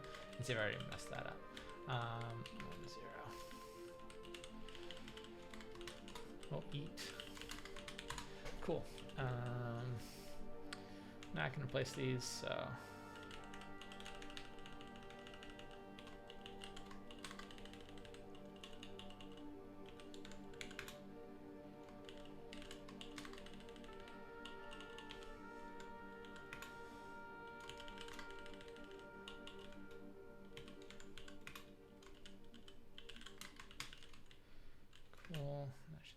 Tests. It does.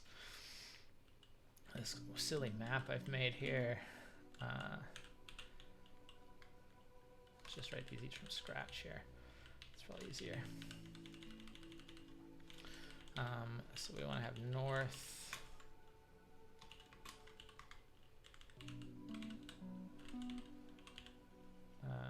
So the direction of rotating right is north, east, south, west. In the direction, and going the other direction, we would have north, west, south, east. Oh.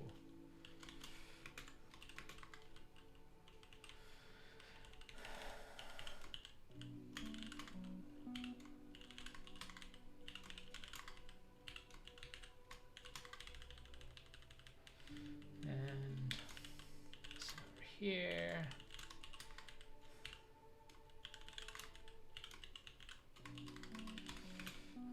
same thing, but produces a different result, which suggests to me that I had a wrong direction in there. Cool. Okay, so one of my direction maps was not pointed the right direction, and sadly that messed me up. So we will continue on to part 2.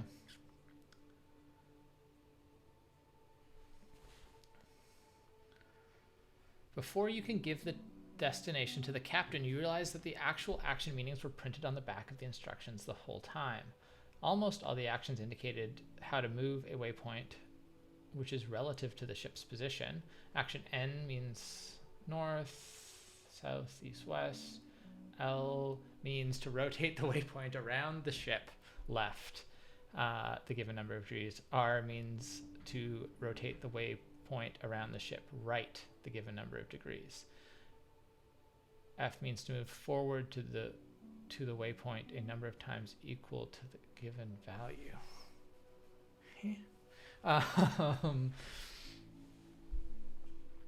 The waypoint starts 10 units east and 1 unit north relative to the ship. The waypoint is relative to the ship, that is, if the ship moves, the waypoint moves with it.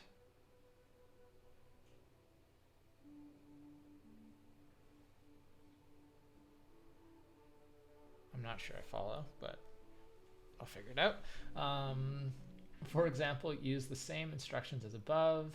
F10 moves the ship to the waypoint 10 times, 100 units east,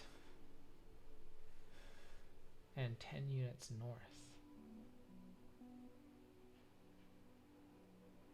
Oh.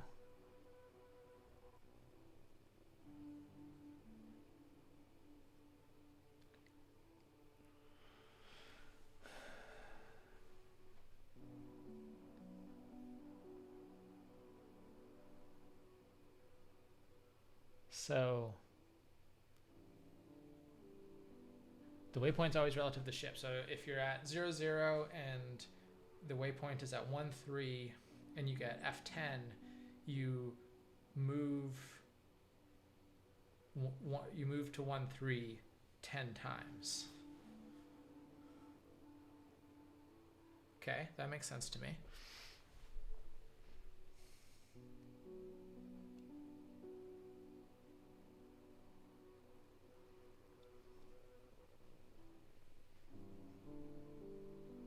Okay.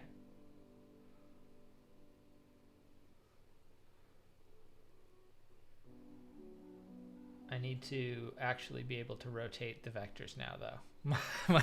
my thing that I did does not sadly work.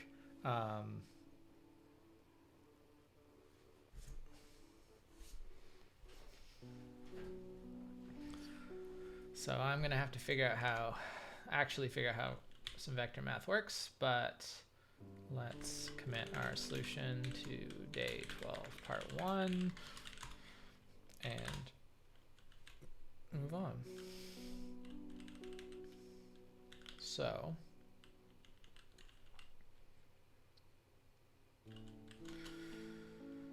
I'm going to have a ship 2 that inherits from ship.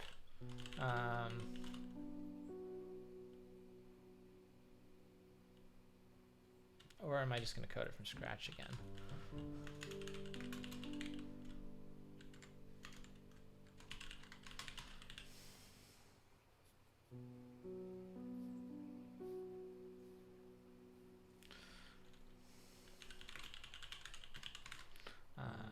Waypoint starts at 0, 0. I think, or does it give us an initial waypoint? Waypoint starts 10 east, 1 north. And position is 0, 0. Okay. It's going to have the same API and stuff. I guess we should get together, write a test for this thing. Guess we should call it the right thing. Test navigation.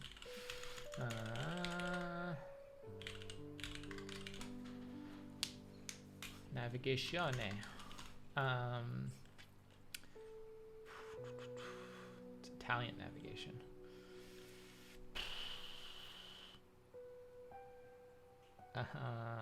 And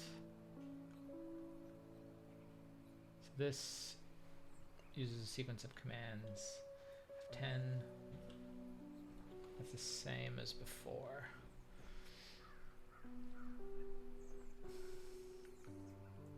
Okay. So we can basically copy our original test. We're just going to pump in some new values and get a new result.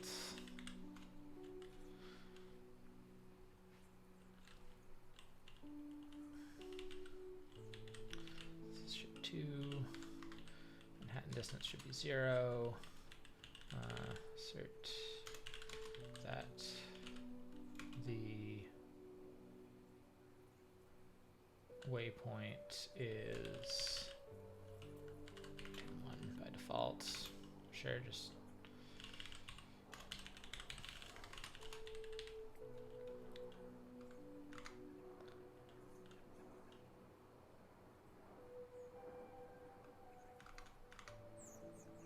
and the ship at 110.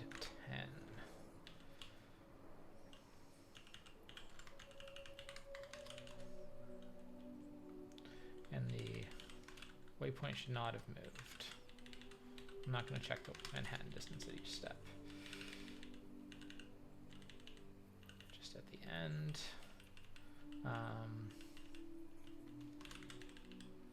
I'll be checking. So then north 3 moves the waypoint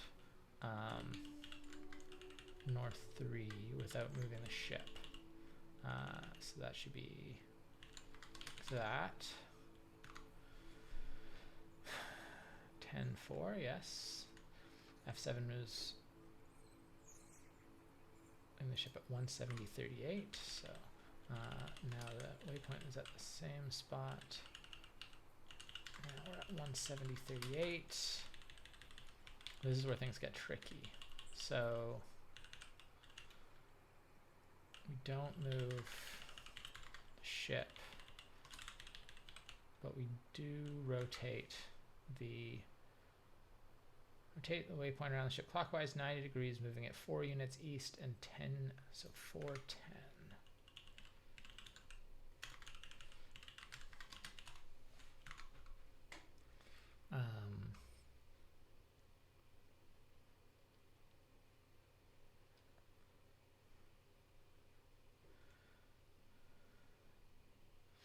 F11 moves the ship towards the waypoint 11 times, 214.72.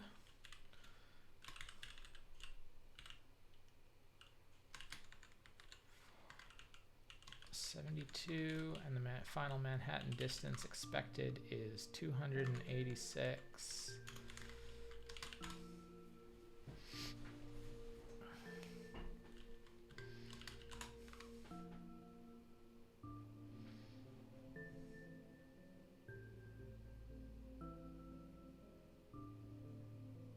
Okay, that's gonna fail.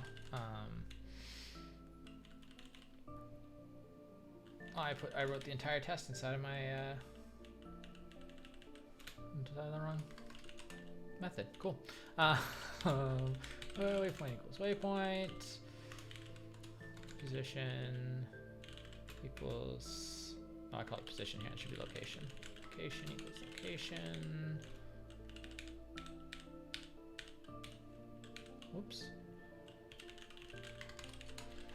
And now we can get pretty far because it's going to look pretty similar to our previous one. Let's snag this so we can pretty much reuse it.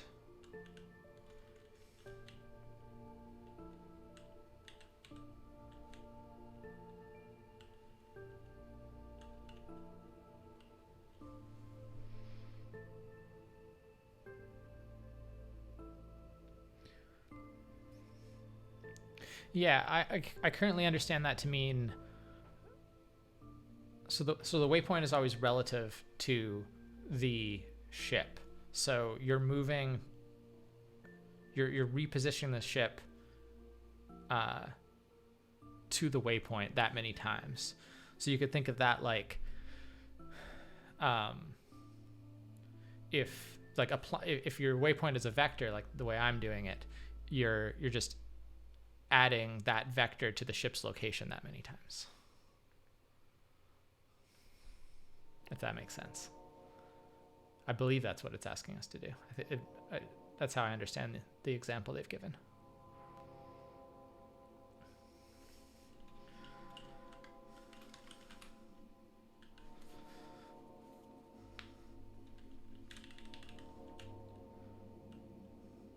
So all of these are going to be wrong currently.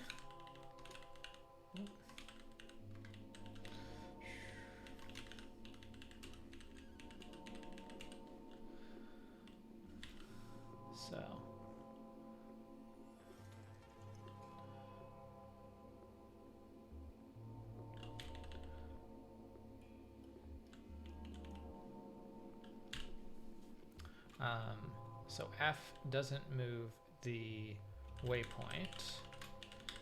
It sets the location to location plus waypoint times param. That should get us through our first test.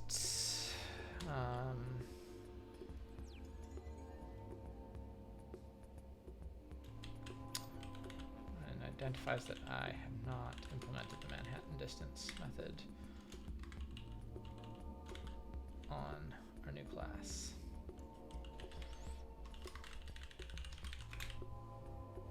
Okay, variable location, variable method location. Did I not actually give us a reader here?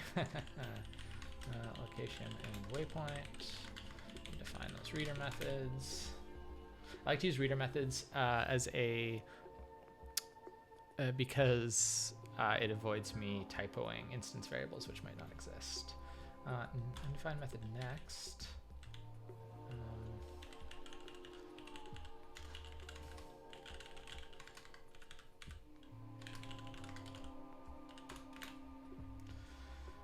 I'm still running the solution to part 1, so let's just stop doing that. That's done.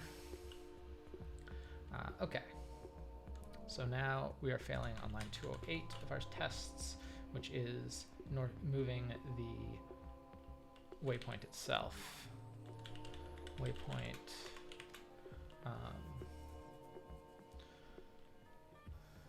So we set it to waypoint plus north times param. And we leave the location of the ship where it is. And that advances us to 218. We have to do the rotation. So I'm going to implement the other cardinal directions, then we'll look into the rotation, and then we should have a solution. So we'll just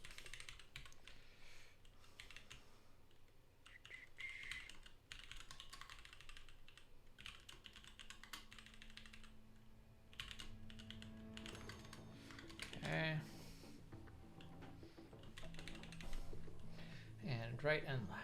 So I feel like this is where I want to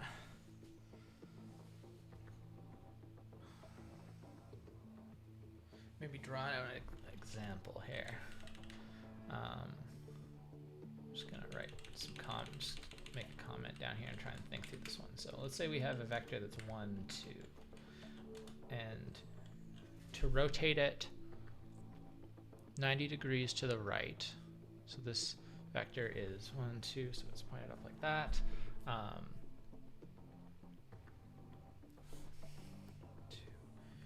We expect it to be negative, 2, negative 1. Right? Rotating it right.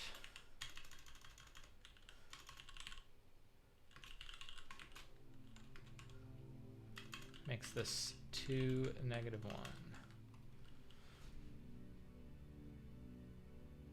Hello, Ignoble Solid. Thanks for raiding me. We are just trying to wrap our heads around vector rotation, as I am a long time away from the part from second year math where I learned that in my comp sci degree I never finished. So that's going to be 2, -1. Rotating it right again is going to get it to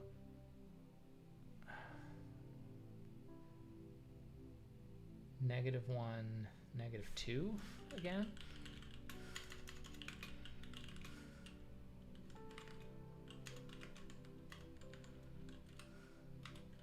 Am I thinking about this right?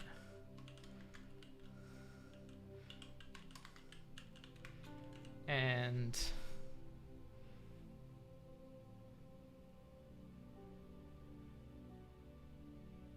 we're at -1, -2.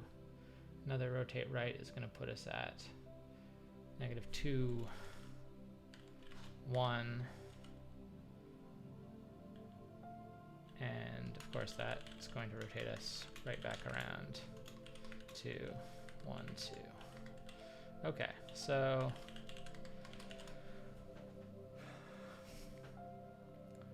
if we want to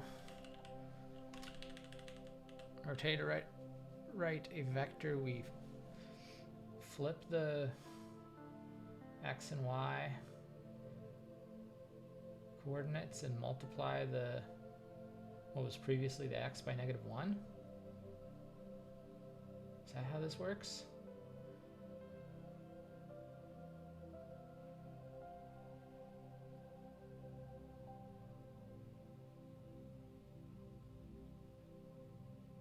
That makes sense to me.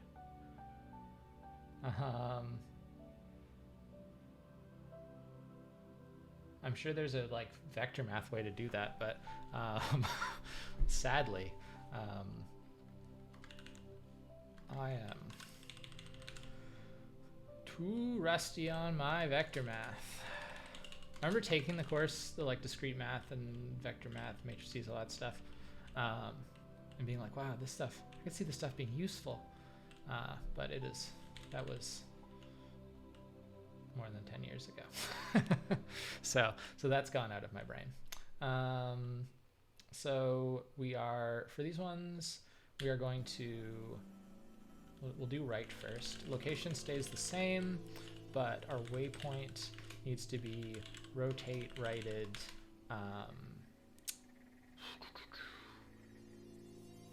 Waypoint, and we need to do it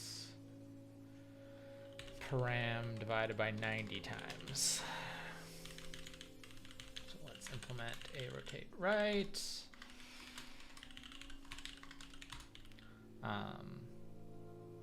Which takes a vector and a number of times we're going to do it, and the number of times do, and then we're going to return vac, and vac equals, so we'll say x equals vac dot, let's do that vac dot first, and then we'll just return set vector to be y -x.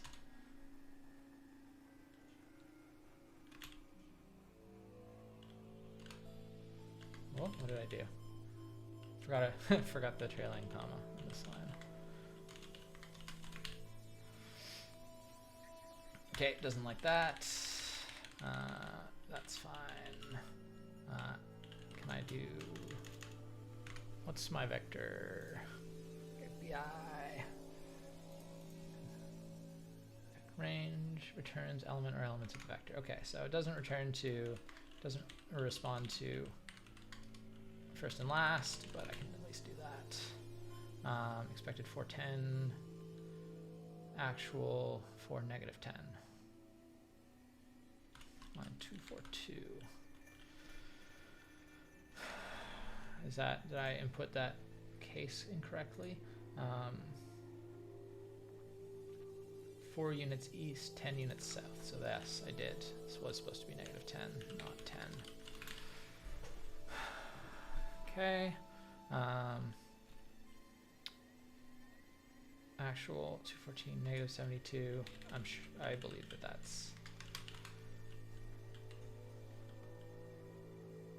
that has to be the correct.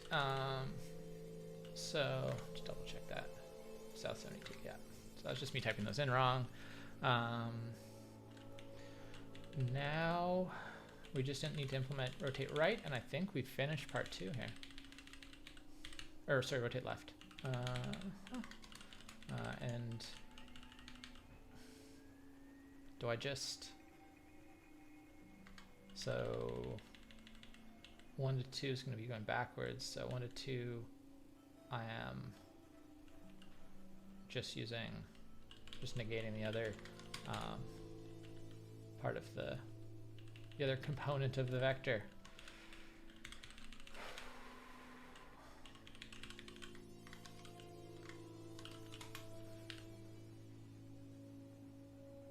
Cool, tests pass.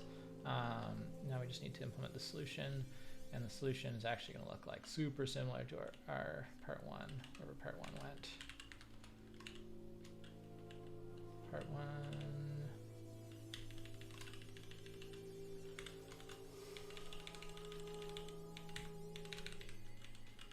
Using our new ship, and that generates a huge number. That's fine. Whew, there we go. All right, that is day 11 and 12 done. Thank you everyone for joining. I will be back at shortly before 9 p.m. Pacific to continue on with day 13 tonight. And yeah, follow me on Twitter, SuperGoodJared. If you're interested in what we do at Supergood, you can check us out on Twitter, SuperGoodSoft. We build Ruby on Rails based e-commerce systems. But yeah, that's it. Thanks everyone for coming.